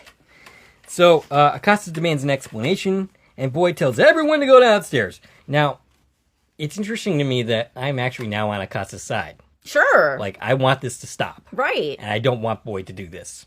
So, from a moral perspective, I'm on the side of Acosta right now, who I have not exactly liked this season for the most part. Yeah, I feel like Yeah. I am going to like her. I don't dislike her. No, I just don't feel like we've had a chance to really Right. have anything to like about her yet. Right. I mean, there were a few scenes that made me kind of like, ugh. I'm not liking you too much in this scene. Most of them with Boyd. But I think next season you're going to see a more well-rounded character because we're going to have time to get to know her a little bit more. Right, and she's going to have time to Right. actually understand this place, Right. you know. So, We cut to the bar. yes. Tabitha and Jade are going over the numbers. Right. They're trying to determine what's a chord and a melody. And Jade starts hanging the numbers, and he starts hearing the tune in his head. Yeah, he starts and piecing humming it all together, looking, at them as notes, and it all just suddenly comes to him. He says he knows the song, even though he's never heard it before. Right. Jim comes in and asks him to stop. But he has the violin. He brought it. Yes. How do they know this isn't another way to hurt them and torture them? Yeah, so much for him being on board, whatever it takes. I mean, fair enough, but at the same time, he's not completely wrong. He's not at this completely point. wrong, but, you solved the riddle of the numbers and you're not going to do anything with it? You have to. He was going to lose this argument, but I don't blame him for making it at the same time. He's wrong, but I understand where he's coming from. Yeah, but it's kind of him just doing the same thing he did before of, let's not try and solve it. Right. So Tabitha suggests not playing it in town. Jade isn't convinced that would make a difference if it's evil, but Tabitha suggests doing it by the bottle tree. Okay. So, and then we cut to... I just want to also comment that specifically during this conversation, they bring up the haunted music box. Yes. And the jukeboxes that play that themselves. Right. Reminding us that music overall is very important here. Mm-hmm. And we definitely don't have all of the connective information yet, even at the end of this episode. So Fatima ends up picking up a shard from the jar that she just broke, and seems ready to do an abortion of this baby. She's about to cut her stomach open, Right. and she even does break the skin. But is stopped by a kimono lady, and then her water breaks. Yeah, so And it Kimono was- Woman takes her arm and holds Yeah. the glass against her neck instead, basically threatening to kill her if she wants to hurt the baby. And by the way, this water breaking is ridiculous. It's like watching Niagara Falls. It looked soapy, I Yeah, noticed. And yeah. I'm like, why is it soapy? Right. So Ethan and Julie are at the diner. He wonders, what if we forget? And this is a good time for Bacta to be in this scene, by the way. Right? But she's not here. Right. I actually... So, during the episodes, I, highlight the characters on my character list so I know at the end, who we didn't see. And at the end, I was left with just Bacta. And I was like, did I just miss her? I went back and rewatched the scene because I was like, maybe she didn't have any lines, but she had to be there, right? No, she's not there. So, yeah, he's wondering, what if he forgets what Mrs. Wu was like? Because he's starting to forget what Thomas was like. Well, an infant, I can tell you that much. But Julie tells him about her time traveling experience, or tells him about her time traveling experience. He tells her that she's a story walker. All right, so... Which means she can visit chapters of the story that have already happened. Interesting. Where is he pulling this out of? Is this the Chromonacle that we're referencing here? here? I looked this up. I was like, is this an actual, like, story element? Is this a thing? I didn't find anything on this term, so I think this is just an Ethan thing. I don't think this is an actual, like, trope that is in stories. Okay, so he has to be pulling this from somewhere. Right, now. but I think it's fictional. Okay. I'm saying it's not actually, like, a term that I could find anything about. Okay. So Julie thinks she can save everyone. That she can save Mrs. Wu, maybe even Thomas. But Ethan says it doesn't work that way. She can only visit the chapters, not change events. Except for the fact that she did. Okay, so here's the thing. That wasn't her changing the story as it was already told. It was her having an already predestined role. So that was just her in the story that was already just her told. completing that loop. As I right. said. It's predestination paradox. Gotcha. Meaning it doesn't make any sense, and it's not going to. Okay. That's what that means. Okay. Because it's time travel, and time travel never makes any sense. It never makes sense, but specifically, like, the only reason that she's able to go there is because she had the cicadas and was, all that.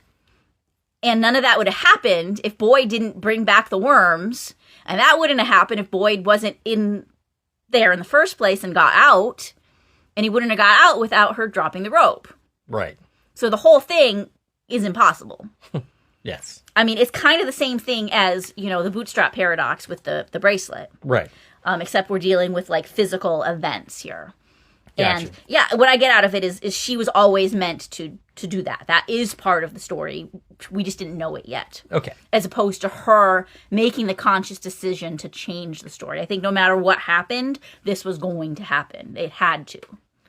So he says, no one can change a story once it's written. I make note of what she's wearing in this scene. It's a green jacket thing that she's wearing. You don't need to know what she's wearing because she has a completely different appearance. Her Yeah. hair is 6 Darker. inches shorter and dyed, and I wonder where she gets hair dye from. But also, they better show her dyeing her hair next season. But also, she's not wearing the same coat either. It's a black coat. Yeah, no, it's very clearly not And this that her. and that wound on her face is not new. It's not like old, but it's not like a freshly made wound. That was a wound that she had for at least a little bit. At least that's my opinion. But It wasn't actively bleeding, if that's what you mean. that's sort of what I mean. We'll get to that. Yeah. So anyway, Acosta and Boyd argue. As I said, I'm on her side. Now, he's defending his actions to Right. her. Because she has no idea what's going on. She doesn't even know why this is happening. Right. Just that Boyd is torturing and hammering some poor kid's hands. Right. So Sarah goes to where Elgin is. Yeah, she's going to take matters in her own hands. She's Yeah. going to let them argue, and she goes in to talk to Elgin. And I thought that she was going to, like, gently get this out of him. I thought she was going to... She might have been able to. I thought she was going to, like, I understand where you're coming from. Let's talk this out and be all sweet. And that's where he was. He was Yeah. trying to take advantage of her, Yeah. like, you know how it is. Yeah. So she closes the door and sits down. She says it's going to be okay. She tells him it's okay. She remembers the first day she saw him at the church, thinking he's a nice guy. She was like that once. She thinks the town brings in people like that. Yeah, she People says this is exactly what they look Right. for. People who just want to help. And she looks at a screwdriver on the floor. Elgin begs her to tell Boyd to stop.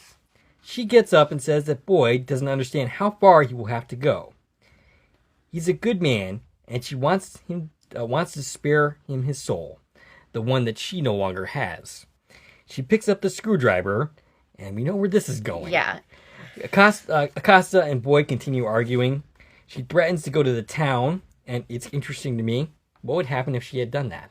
Whose side would the town be on? And I'm going to go back to my point of it doesn't matter what they do. Right. It's too late. Right.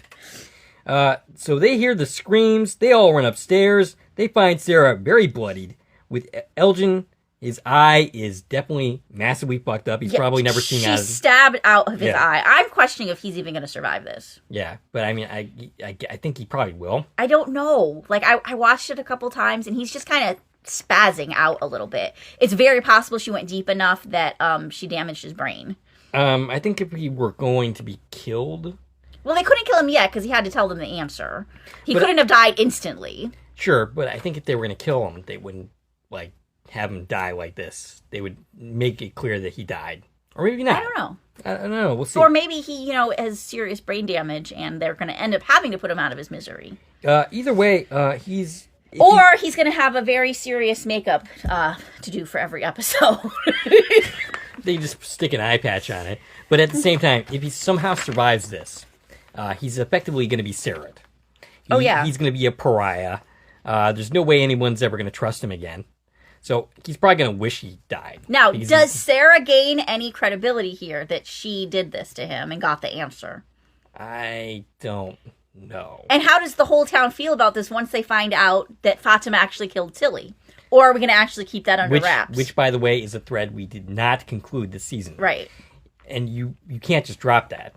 Next season, you have to, deal with that. Yeah, because they're still going to be investigating her murder, you would think. Yes. So... we leave the characters in a weird... Do we blame it on Elgin? Kill him off and then say he did it? I mean, maybe. We could, but I don't know. So she tells him where Fatima is. Yeah, so it's really kind of a hilarious, horrific scene. Yes. Like, she's covered in blood. She's holding the screwdriver. His eye is gone. Everybody's looking at her with horror. And she just goes, she's in the root cellar. Right. So, at the tree, Jade says, if anyone is having second thoughts, say so now. Jim indicates, go ahead. And he begins to play. And this whole sequence is beautiful. Yeah, so the song plays, Jade playing the violin. And I'm reminded that David Alpay is a professional violinist. And they brought the violin into the story specifically because of that. And I don't remember if it was an interview with him or with one of the creators. At some point I saw the interview where they said, we didn't know that when he was cast. We learned it later, and that's why we brought the violin. And that's why he did Twinkle, Twinkle, Little Star. And now, look, it's a main plot point that he's getting to play this violin. So, we have a lovely piece of music in a lovely sequence. So, the song plays throughout all of the following scenes. Yeah, intercut with Jade not playing, but the musical score of the episode also being the same song that Jade is playing. Now, I'm fairly certain, and I didn't come up with a 100% conclusion, I think this piece of music is the music that plays at the end of every episode during the credits. Really? I was trying to compare them. I literally had two tabs open. I was playing and obviously, that's not played in violin, so it sounds different. And it's not necessarily the same part of the song, but I was trying to match it up. And I'm about 90% sure, but I'm not positive. So throughout the next year, please, people that understand music, because I don't, I need you to tell me if this is true or not. So we see Tabitha looking out into the woods. We see Kenny, Ellis, and Boyd running to the cellar. Fatima is giving birth. Yeah, the Kimono woman is acting as midwife here. She delivers the baby. Boyd, Ellis, and Kenny. And as the baby's coming out, that hatch that Fatima's been trying to open for the last 2 episodes just opens on its own. Reminding me of the ballerina walking out of the root cellar. Remember the doors just kind of open on their own and she walked out? Boyd, Ellis, and Kenny are now in the root cellar. We cut back to the woods. Well, they don't go to the root cellar until... So the baby's born, and it's not a baby. It's like a sack, a pod. Yeah, right. So it's like when a puppy delivers a baby. Yeah. When a dog delivers a puppy, it's born inside its amniotic sac, right? So it's like that. It's like a being inside the sac, as opposed to the way a human birth works, where the baby is expelled from the sac inside the body, right? And then that comes out later as the afterbirth. It came out as one little pod. It's like a bean. And Kimono Woman takes it and walks down the stairs with it. And she's gone. Yeah. And that's when they walk in and find Fatima. So Boyd says that he needs to see it. And he says that he's going to go down into the tunnel to look at it, that they can't be caught off guard again by this town. He tells them to get Fatima back to the county house. And the scene kind of plays like they're about to kill off Boyd. But This we know, seemed like a really bad idea. Yeah. Boyd going down by Yeah. himself. I think at least Kenny should have gone with him and let Ellis take care of Fatima. I don't blame him for wanting to see what's happening down there, but Yeah. it's a really bad idea. yeah. So he goes. But I want to point out that Fatima seems to be okay. Yes. Elgin was right. This Yes. didn't kill her. It did not pop out of her stomach. She seems Yeah. physically fine. So they tortured Elgin for nothing. Basically. Now, I don't think he was right as far as it's going to let them all go home now. It's not. It's absolutely not. But he was right that she's going to be okay. And it seemed the voices that were telling Sarah it's too late for her were just taunting them. Because Right. I don't think she was ever in any, like, physical harm. Unless they were just going to leave her here to die. But Elgin knew where she was. So unless they killed him, Right. I don't know. I think that she was going to be okay either way. So he goes down with a lantern into the tunnel. We see Jade continuing to play. Tabitha sees the children emerge from the woods. Jade can see them, but Jim can't. She insists that Jade keep playing, and the children continue to approach. Boyd continues through the tunnels, and we hear the music continue to play. Fatima tells Kenny and Ellis she knows what the monsters are. Yeah, They so s- she saw this, apparently. Yeah. Somehow she had visions during all of this. And she's giving us our biggest piece of the puzzle right here. Right. They sacrificed their children because it promised them that they would live forever. Yeah, so the creatures, the nightmare creatures, the monsters that come out of the woods at night, are the parents of the Ankhoey kids. So I have... maybe I'll discuss this later. We but- can discuss like what that means, because Right. there's a lot to that, I Right. think. But what we're being told, because Fatima had a vision of it, Right. is that they sacrificed the kids for immortality. So to this entity of the town, or we already knew that there's something above them, right? They're pawns as much as anybody else here, and we knew that already. Yeah. And I'm pretty certain that when they were sacrificing their kids for immortality, this isn't what they had in mind. I'm sure not. Yeah. So Boyd sees the monsters. Kimono Lady. They're puts standing in a circle, actually in a half circle, and I'm really wondering if they're meant to, if it's a circle and we're only seeing half of it, because notably all of the creatures are not there. That's exactly my point. So yeah, we see half a circle, and I'm like, are they meant to be all there in a full circle, and we're just only seeing one angle of it because we're only seeing how much Boyd's seeing? Yes. But for sure, we see the person that I call the lighthouse keeper. I don't know if that's really what he is. The girl with the bobbed hair, the milkman. Then there was some woman in a long dress that I don't remember ever seeing her before. It was Right. like a 1800s looking dress. Then there was the bowling shirt dude, Yep. the waitress, the cowboy, swing coat lady, who has a name now, swing coat lady, the farmer, the nurse, and the teenage boy. Oh, so we did see the teenage boy. Teenage boy was the one on the end. Yeah. Who we don't see is Jasmine. We definitely don't see Jasmine, the mechanic, who was Yeah. in this season a lot. Yes. John McNeil, he wasn't there. The bride or the groom aren't there. And the cheerleader's not there. Right. And I'm sure there's plenty more Right. that I'm not thinking of off the top of my head when I was making this list. But the point is, they're acting like, oh, all of the creatures should be here for this, Yeah. like, very important moment, but we don't see them all. And I Right. really wish that we'd seen them all. Yes. So here's the thing: if these are the same people who sacrificed their children, and Librarian. We don't have her. the librarian, I just thought of her. Sorry. then they should all be here in this scene, Right. including Jasmine and everybody else that we don't see here. Yeah. And, okay, so if we're going to talk about that, like that they're the parents of the kids, I don't know that that makes sense to me. They're all different ages. There's teenagers, the cheerleader and the jock. There's Does it actually... old people, like the librarian. She's Yeah. very old. And how many of them are there? I don't know. But if there's 7 kids, That would mean like 14. that'd be 14. And if we're discounting the 2 that we know weren't part of it, that would be 12. Right. Are there more than 12? I feel like there are. Yes. So it's not literally just the parents. There has to be other people that were just on board in the community, I guess. Well, so I'm thinking that their appearance doesn't necessarily have to match up with What they they looked actually like? were alive. Like maybe the librarian creature who's really old wasn't literally that age at the time Well, that she became a the monster. librarian specifically, I mean, this is a good time to bring this up. In season 1, the librarian creature was played by a young girl. And that, those pictures, like same outfit, same hairdo, same glasses, and it's been brought up a lot. Why do we have a really young background actress playing her, and I don't have her name in front of me because she didn't speak in this episode, but then the one that we know now as librarian creature. Yeah, the first time we saw that outfit was on a very young background actress. I guess my point here is there's not consistency here with the monster creatures that would need to be here for the story to make sense, unless, of course, they transform. Well, we know they transform into their human appearance, but perhaps by choice. But perhaps that human character that they morph into is different somehow. Okay, but that doesn't explain why what's about to happen is who it is. Right. Okay, fair enough. I don't know. Like, obviously there's a lot that goes into this that we're going to talk about for the next year as a fandom. Yeah.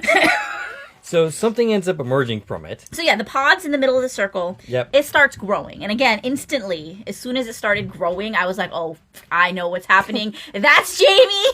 I was so excited. So a naked figure emerges, and the sack, whatever, falls off. And it turns out to be Smiley. The Smiley monster reborn. And Jamie gives us his biggest, best, creepy smile yet. I'm sure that wasn't even, acting. I'm pretty sure just Jamie Maguire happy to be back on set. Right? So the Ankhoey kid ends up approaching Tabitha. The girl. Yes. Ghastly child number 2, Isabel Del Deegan. She kneels before her and says Ankhoey. And Tabitha and Jade get emotional. And Tabitha kneels too. Tabitha says, remember, which is what Ankhoey means. Yeah. That's another little answer. Right, we know now it means remember. And yes. She remembers that it means remember. Yes. And why does it mean that? I don't know. Is it some weird language they spoke in whatever frickin' time this was? Right. I don't know. There are questions here about this. But she's telling us that's what it means. And Jade knows too. They both suddenly remember everything. Jade says they tried to save them. Tabitha emotionally freaks out. She says, we tried to save them because one of them... And Tabitha was like, no, you can't finish that sentence. Right. She can't face the memory. She walks away. Jim, this whole time, is just like, what the hell's going on? Right. Remember, he can't even see the kids. He just sees both of their reactions. Has no idea what they're talking about. I would like to see this episode from Jim's perspective. Yeah. Where we don't see the Ankhoey kids at all. The kids. Yeah. So Jim asks Jade what happened. And all Jade says is they used to sing them a lullaby. Jim finds Tabitha in the woods. He's desperate to get her to talk to him. And she says she knows why she and Jade can see the children and why she kept making the bracelets. So, by the way, that's an answer to that question. Yeah, she says why there was more than one bracelet. Right. I kept making them. So she we're being told there are more than one physical bracelet. Right. Still doesn't explain the bracelets to me. I've talked about how they exist in multiple states at the same time. There's still questions for me, other than the fact that Miranda and Tabitha both built one. That makes 2. Yeah. We have 4 instances of them. Yes. So that means that in each lifetime that she went to, because it was obviously more than Miranda and Tabitha and the original person. Right. Hundreds of years we're talking about. Right. Potentially. So that means that in each life, she made a bracelet. Maybe. I mean, that's what she's implying here. So, are we saying, and this is such a sidebar, sorry, are we saying that the reason Miranda had one in the root cellar is because, like Tabitha, she found it in town and was like, what is this doing here? I left this with my husband? Possibly. That's quite possible. Okay. I still want more on the bracelet, though. I need a better explanation than I kept making them. It has to be something more than that line. Okay. So Jade and her had been there before. She was Miranda, and Jade was Christopher. We're literally confirming that now. Yes. She's like, I was Miranda. So this is a reincarnation story. Right. It's not that they're following the same roles. They literally are them. But it seems to be that Jade and Tabitha are the only ones. Yeah. She says, we've come back over and over because we failed the first time. Now, my question here at this point is, how much do they remember? It feels like they remember an awful lot after hearing the song. Do they remember each and every lifetime that they went through? I don't know. Great questions to explore as we move forward. So, she says we were here in the beginning. They tried to free the children because... one of them was their own. Was theirs. Yes. And Jade and Tabitha yes. are soulmates. Yes. And Jim, of course, does not react well to this. She tells him that she needs some time, honey, and she takes her leave of him. And I think he gets it at this point. So his next thing is he's going to go, like, remember his own child that died because she's Right. like, she was our daughter. This girl Right. that she just saw, that's my daughter from who knows how many lifetimes ago. Yeah. Like, mine and Jade's daughter Yes. is who I'm being haunted by. So he flashes back to the RV. He wanders in the woods and finds himself back at the RV, overwhelmed. The flashback is like it was a scene. It was a memory from yeah. when they were driving into town and they had this conversation of like what it was like before Thomas died. And that was an actual conversation that happened with right. It was a canned Yeah. scene. It wasn't a Yeah. new scene. But yeah, he's thinking about Thomas dying. Yeah. And what that pulls up for him. So of course I'm sure he's overwhelmed by the fact that Jade and Tabitha are soulmates that had a child together at one. So point. you've been wishing for Tabitha. Yep. It's here. Yep. Basically, this clears the deck for it. So Julie calls for him all of a sudden. She's desperate. This is not the same outfit. Yeah, this is not the same haircut. Future Julie Yes. comes out of the woods. Yes. She's got a cut in her face. She tells him that he needs to go back to town right now. Yeah, she says, run to town right now. She says, I think this is when it happens. And that she needs to be able to change this. A man dressed in yellow emerges and says, well, that was a hell of a performance. Jade certainly can play. But there's a price to be paid for information. Jim ends up pushing Julie behind him, trying to protect her, trying to defend himself against the man with a stick. That does not go well. Yeah, the man holds him against the RV, pushes Julie away. Yes. And interesting that the man in yellow has absolutely no interest in harming Julie other than pushing him away. And he says... Because she wasn't supposed to be here. Right. I tried to warn you, Jim. Your wife shouldn't have dug that hole. Which means that he was the voice on the radio. And then he grabs... Slashes Jim's throat. Yep. Just like that cow's throat got slashed Yep. in the premiere. Julie screams. She's looking on in horror. Yep. And that is where the episode and the season ends. All right, so before we go any further, the man in yellow, as we've been referring to Yes. him. Now, we knew this character was going to come up because he was featured very prominently in Miranda's paintings. Yeah. So we've been talking about the man in yellow ever since we saw the paintings. Now, of course, the fandom has been talking about him because of the leaks that have came out and people knew about this scene, and I don't want to talk about that because that upsets me. Yes. But the man in yellow is a character now. He's played by Douglas E. Hughes. He has 34 acting credits. He was in an episode of The Umbrella Academy, an episode of In the Dark, one episode of Lock and Key, and 2 episodes of Heroes Reborn. Mm-hmm. So I don't think he's going to be a main character, but I think he'll be recurring. I think we'll see him. I'm sure he's significant. I'm sure he's significant to the story, but He looks like a monster. saying we're not going to see him like in every episode or anything like that. So What is he? I don't know. Yeah. He's not literally one of the creatures. He's different than them. Yes, he appears during the day, which, there's no real proof that the monsters couldn't show up during the day if they wanted to. No, we have no idea. Yeah.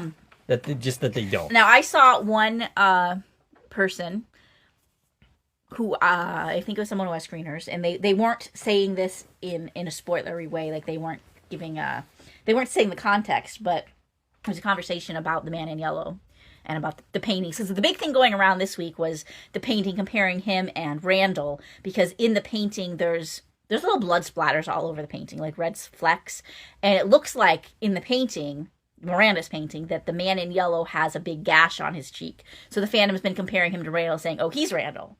And Randall's also apparently Martin, so I don't know how that works. But they're saying, they're saying he's Randall because he's got this gash on his face. Well, here it is. The actual man in yellow does not have a gash on his face. And if you look at that painting, there's little blood splatters all over the whole painting. So that's all it was a blood splatter, a red paint splatter on his face.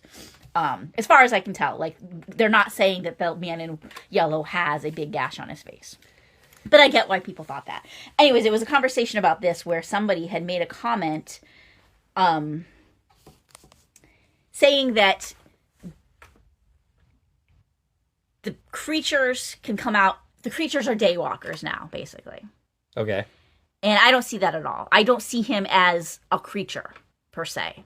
Now, he kills the same way as the creatures by slitting the neck, but he's different. He's not like just one of the creatures. Right. He's possibly the big entity. Possibly. He's possibly like the physical manifestation of whatever the creatures were born to. Or something else. I don't know. I don't know what he is or who he is. He's definitely the voice on the radio. Yes. And he's definitely not a good guy. Well, I mean, no, obviously not. So, he says that line about your wife shouldn't have dug that hole. And at first glance, that might seem superficial in the sense that it's just a way to indicate that he was the voice on the radio. I think it goes deeper than that. It definitely does, because he keeps talking about the cost. Knowledge has a cost. And everything that I feel like they're doing things that weren't meant to happen. And now they're paying the price for it. Well, I think, take you back to Tabitha digging that hole. That results in the cave-in and her ending up in the tunnels with Victor. Right. Which, is what starts that relationship Right. going. That's also where she starts seeing the Ankhoey kids. Right. And everything that goes on from that. Yep. So I think that was significant in leading to everything that's been going them on now. Yeah. getting where they are. Yes. They know more than Miranda and Christopher did. They've Yes. gotten further. Yes. And the entity here doesn't like them getting further because it means they're closer to stopping everything. Right. It means there is a way to stop it. That And- the entity doesn't like that they're learning things. I mean, like, it'll be very interesting. It recontextualizes Jade and Tabitha's characters for next season. Because now they have the memories. I mean, do they have They the have memories? some memories. Do they have every memory of everything, every At lifetime? the very least, remember their original life. Yes. They remember the kids. They remember their goal. And obviously they know they were Jade or not. They know they were Miranda and Christopher. Yes, yeah. And are we going to learn about other iterations of their lifetime? I hope so. Yes, yeah. But it also means that they are the most important characters now. Sure. But also, we don't know anybody else. Right. Other people could be other parts of this story, too. Theoretically. We don't know what anybody else is. I mean, So- obviously, everybody here, or a lot of people here, have some importance. Mm-hmm. The question is, what is their importance? Right. And, I think if either Jade or Tabitha, I mean, actually, it might be the case that if either one of them dies, it's game over. And then the whole cycle has to restart. So I'm thinking And then we that wait another 40 years. the reason there was the whole massacre and only Victor was left alive is because both Miranda and Christopher died. And once they died, that was it. And then we reset. Yeah. And reset takes 40 years because they have to be reborn and grow Right. up. That also means that, and they arrived at the same time. Yeah. The first episode, and that was something that was novel, like two people arriving Two at cars the same arriving time. at the same time. So that means that anybody who was in Fromville before they arrived had no chance of anything happening or escaping or figuring anything out. Right. Because Because the two main players weren't yes. there. Also, though, it's the kids, right, that are Yes. summoning them to help them. Yeah. But at the same time, is the evil entities and forces and creatures and all that summoning people just to feed. Right? Yeah. Like, is that the purpose of other people, is just to feed this town?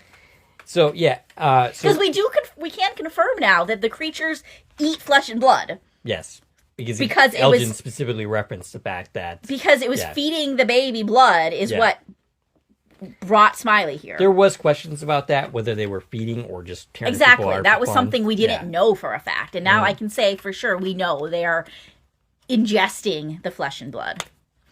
Or So- at least the blood. What does that mean for the agency for the monsters? Like, what do they know about their previous lifetimes? I don't know. Are they acting like themselves, or are they just? And actually, that goes back to season 2 To Jamie which- on the bus. Yes, exactly. Yeah, because he's actually No, but here's the other thing I have to say about...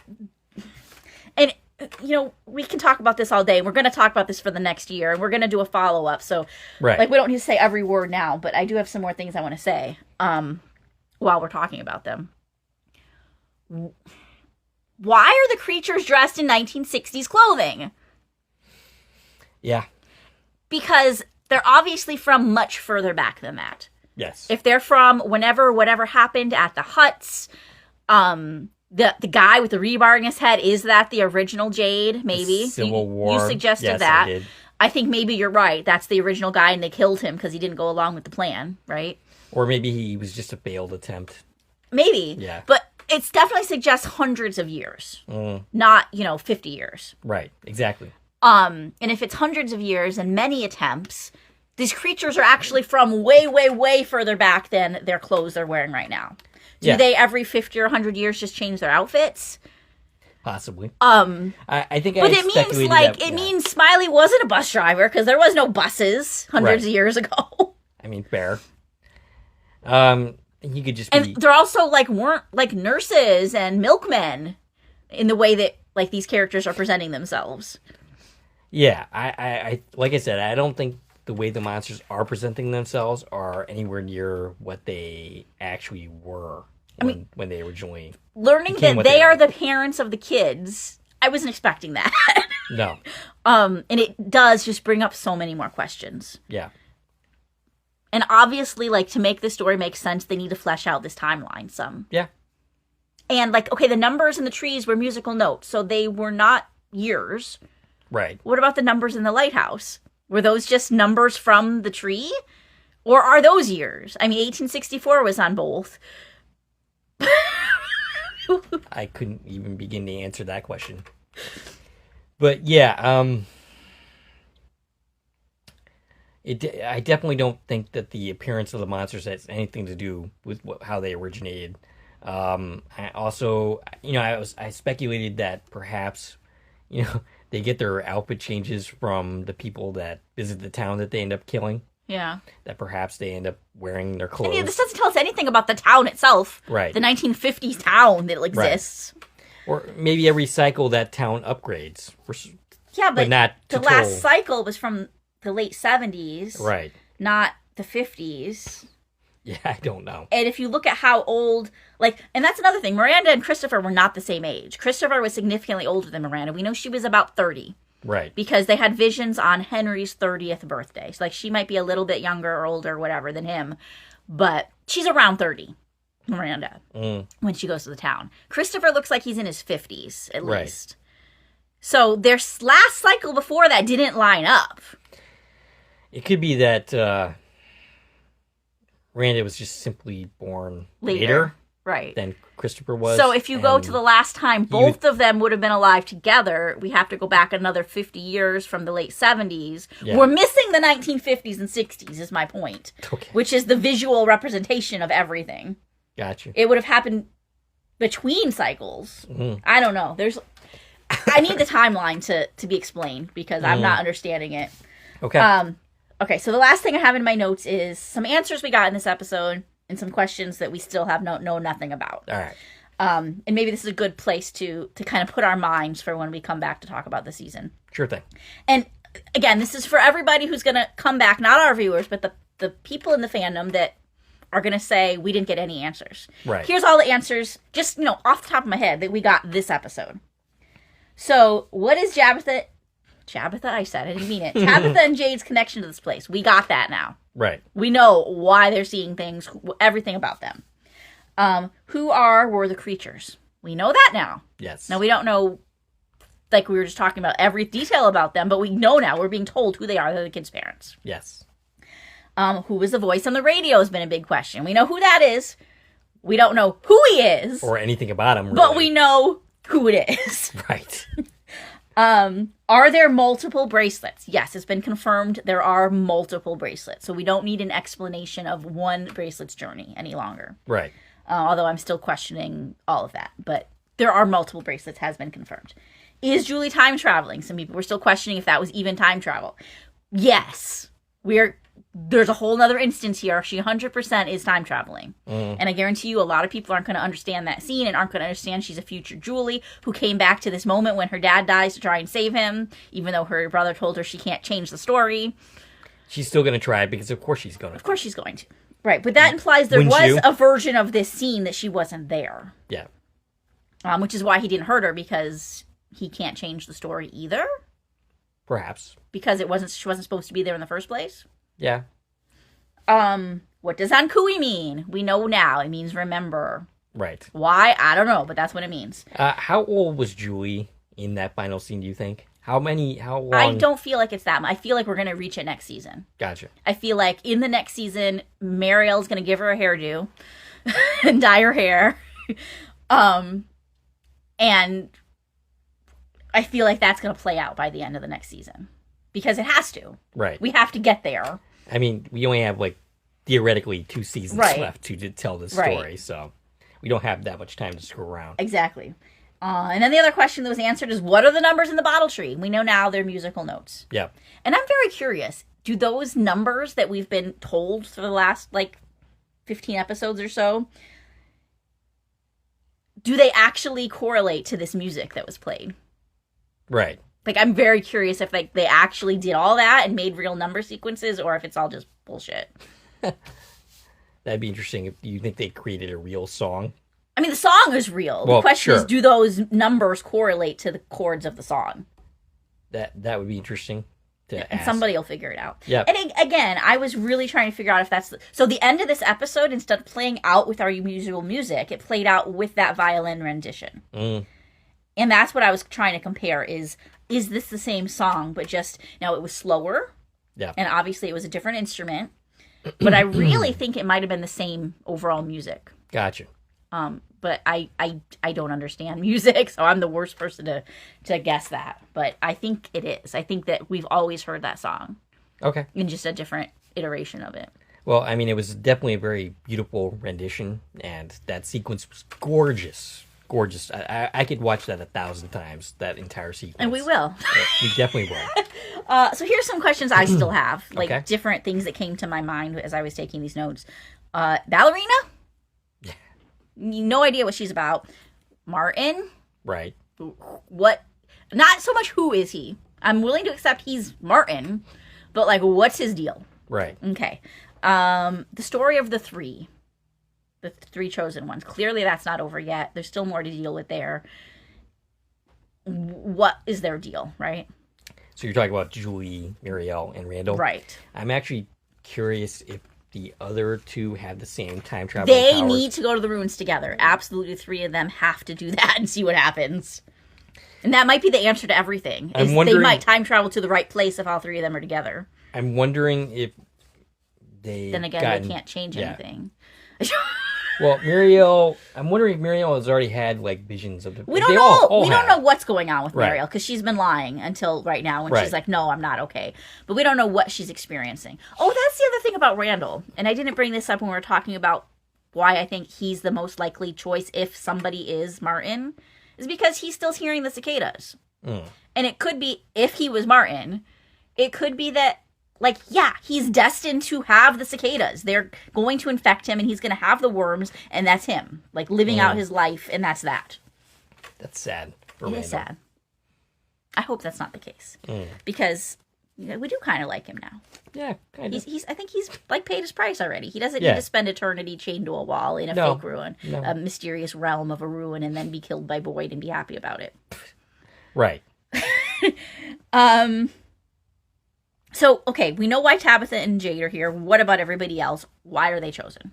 There's clearly some significance to some of these people. Yes. Um, It could be that they brought in people who could be manipulated. well, like sure, Sarah, Elgin. that's what we're being led to think about Sarah and Elgin. But what about Christy, and then Mariel was brought here to be with Christy. Mariel's chosen for something. Are those 3 chosen specifically just because they were here, or were they chosen before even coming here? Right. There's so many characters. Boyd. What about Boyd and his whole family? Abby was having dreams as a kid. What's that about? Yeah. Some people have suggested that she was also a chosen one of some type. But of what? I think she was more like a Sarah or an Elgin. Maybe, but she specifically said, I had dreams as a kid. Yeah, she did say that, which is something that Tabitha has had. Right. So what does that mean? So maybe there are other players from that day being reincarnated perhaps that also, didn't become creatures. other people suggested it. There was one post that I kind of thought was ridiculous in the sense that they were suggesting that Donna was or that Acosta is a reincarnation of Donna. Yeah. And Boyd is Elgin and all that. Right. And I think people don't understand what the word reincarnation means, Right. for one thing. so. Because you can't both be alive at the same time. Right. So if I buy that these characters might be reincarnations of prior lives, kind of like Jade and Tabitha. Maybe they are not the only ones, but they are not going to be existing in the same spot in time. Right. And then you can say, oh, well, time travel. Right. Yeah, you can say that, but no. Right. That's not what this is. Right. It's not that big of a time travel story.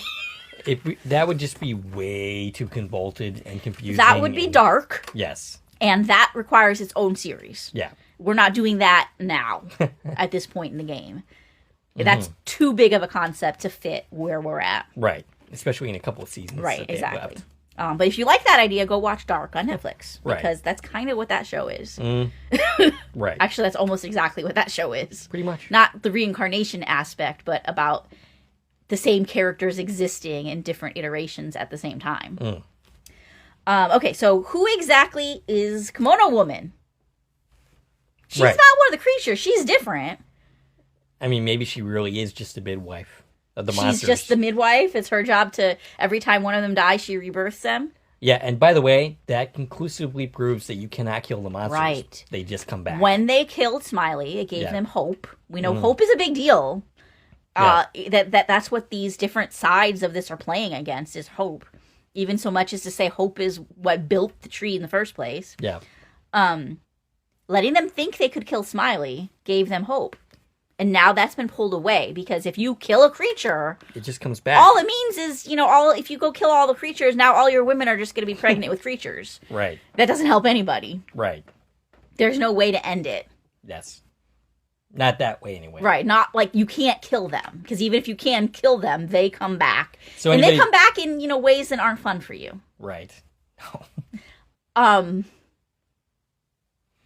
And that brings up the other point that I didn't put in my notes, but I mentioned this before when I was like, oh, that she can't be giving birth to a creature, or specifically that she can't be giving birth to a creature to replace the one that died, even though she very quite literally that's what happened. And that doesn't make sense to me, because she was already pregnant, and I did double check this week, because I said last week I was going to double check it. She went to Christy and said, I think I'm pregnant, and Christy was like, yep, I think you are. The morning of the night, so 12, 18 hours earlier from when Smiley died. Smiley was still alive when she was pregnant. The only thing I can argue for that is that everything knew that was going to happen, that Smiley was going to die. It was all part of the, I like this game, is what he said. Yes. That it was destined to happen, that he let Boyd kill him, because it was time for him to be regenerated already. Something along those lines. Or maybe she was actually pregnant with the baby, and then he took it over. Perhaps. I don't know, but the timeline doesn't line up to literally be like, oh, he died, so we're going to replace him now. Right. It was already in the works. It almost was another predestination thing, just like Julie and the Rope. It was already going to happen. Which, plays into Julie and the Rope, because the only reason he was able to kill Smiley is because he got the worms from Martin. It all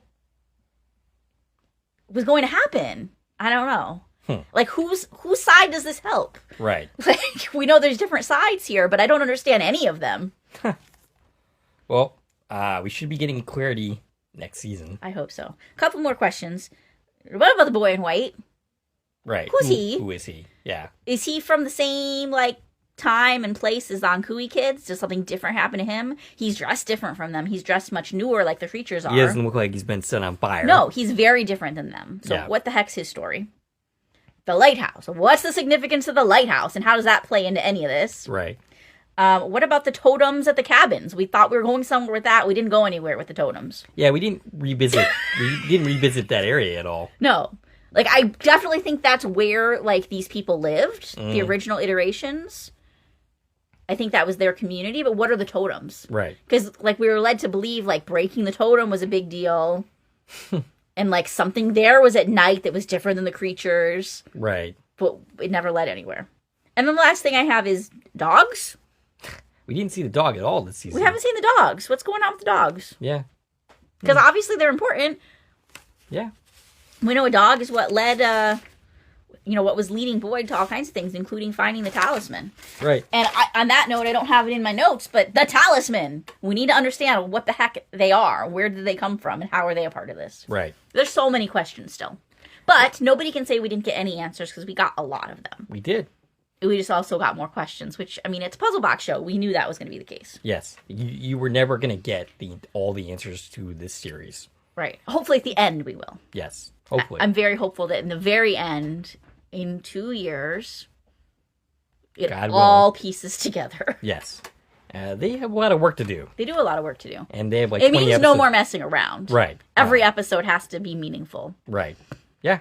But I feel like they're ready to tell the story now. They've been setting it up. Now we know like that what this is about. Yeah. Now they just have to fill in all the pieces. It's Yeah. it's not going to be any more like, well, what's this about? It's going to be how's it all fit together and how do we escape it?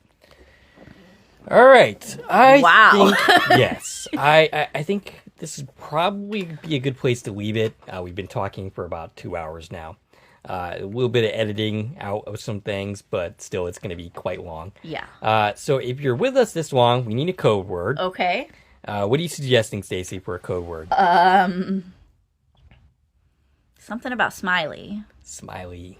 But not just the word smiley. That's too easy. Jamie McGuire? Sure.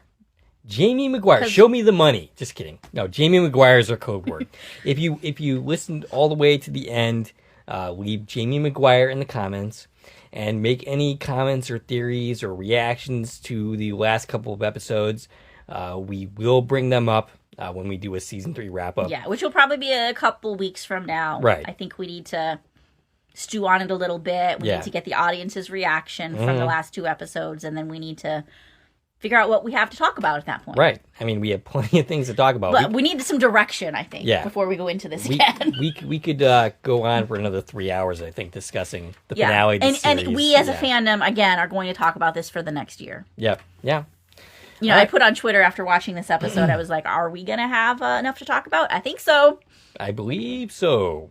I think this is more to talk about than the reflection in the hospital mirror, the hospital window that, led the conversation for the last year and a half before the season. Yeah, there's no shortage of things to dwell on and discuss. That's for sure. There's so many things. I am very curious to see the fandom's reaction to the finale. Yeah. There's already been people who said that they have a negative reaction to the finale for those who've seen it. I don't agree. I thought this was a fantastic episode. It was great. I think the whole season was really great. Yes, a great Yes, season. there was a couple of slow spots, but I don't have a problem with that. Neither do I. It told a great story. I felt like we had amazing character development for Yes. almost all of our characters. Yep. A couple of them got a little neglected. But yeah, I loved everything about it, and I thought it was a fantastic season. And I Absolutely. applaud the entire cast and crew, the writers, the directors, everybody. They did such a great job, I think. As it stands currently, this is easily my favorite season. Yeah. Yeah. I think I definitely prefer it over season 2, at the very least. Yeah. I liked season 2. Don't Yeah. get me wrong. I liked all of it. I love this series. Yeah. That's why we obsess over it. But yeah, it was a good season. And the people who have complaints about it, we've said this many times before, you're just watching the wrong show. It's not for you. If you still aren't into it, this is not the show for you. Go find something else. And that's okay. Not everything is going to be for everybody. Right. Yeah. Don't try bringing the fandom down, though, just because you don't like it. All right, so we would like to hear from you. What'd you think of this podcast? What'd you think of the season? What'd you think of the season finale? Stacie, can be reached Yeah, I at. can reach on Twitter, X, Instagram, and Threads at TV and Coupon Talk. If you like this video and want to support the channel, there are a number of ways to do so. You can follow me on Twitter at Core Productions. You can join one of my Core Productions Facebook pages. You can buy something from the Core Productions store on Zazzle. You can buy me a coffee. You can join the Core Productions membership for 99 cents a month. And of course, you can like, share, and comment on this video, as well as subscribe to the channel and hitting the bell so you're notified when new content drops. This is Dave and Stacie from Core Productions, signing off.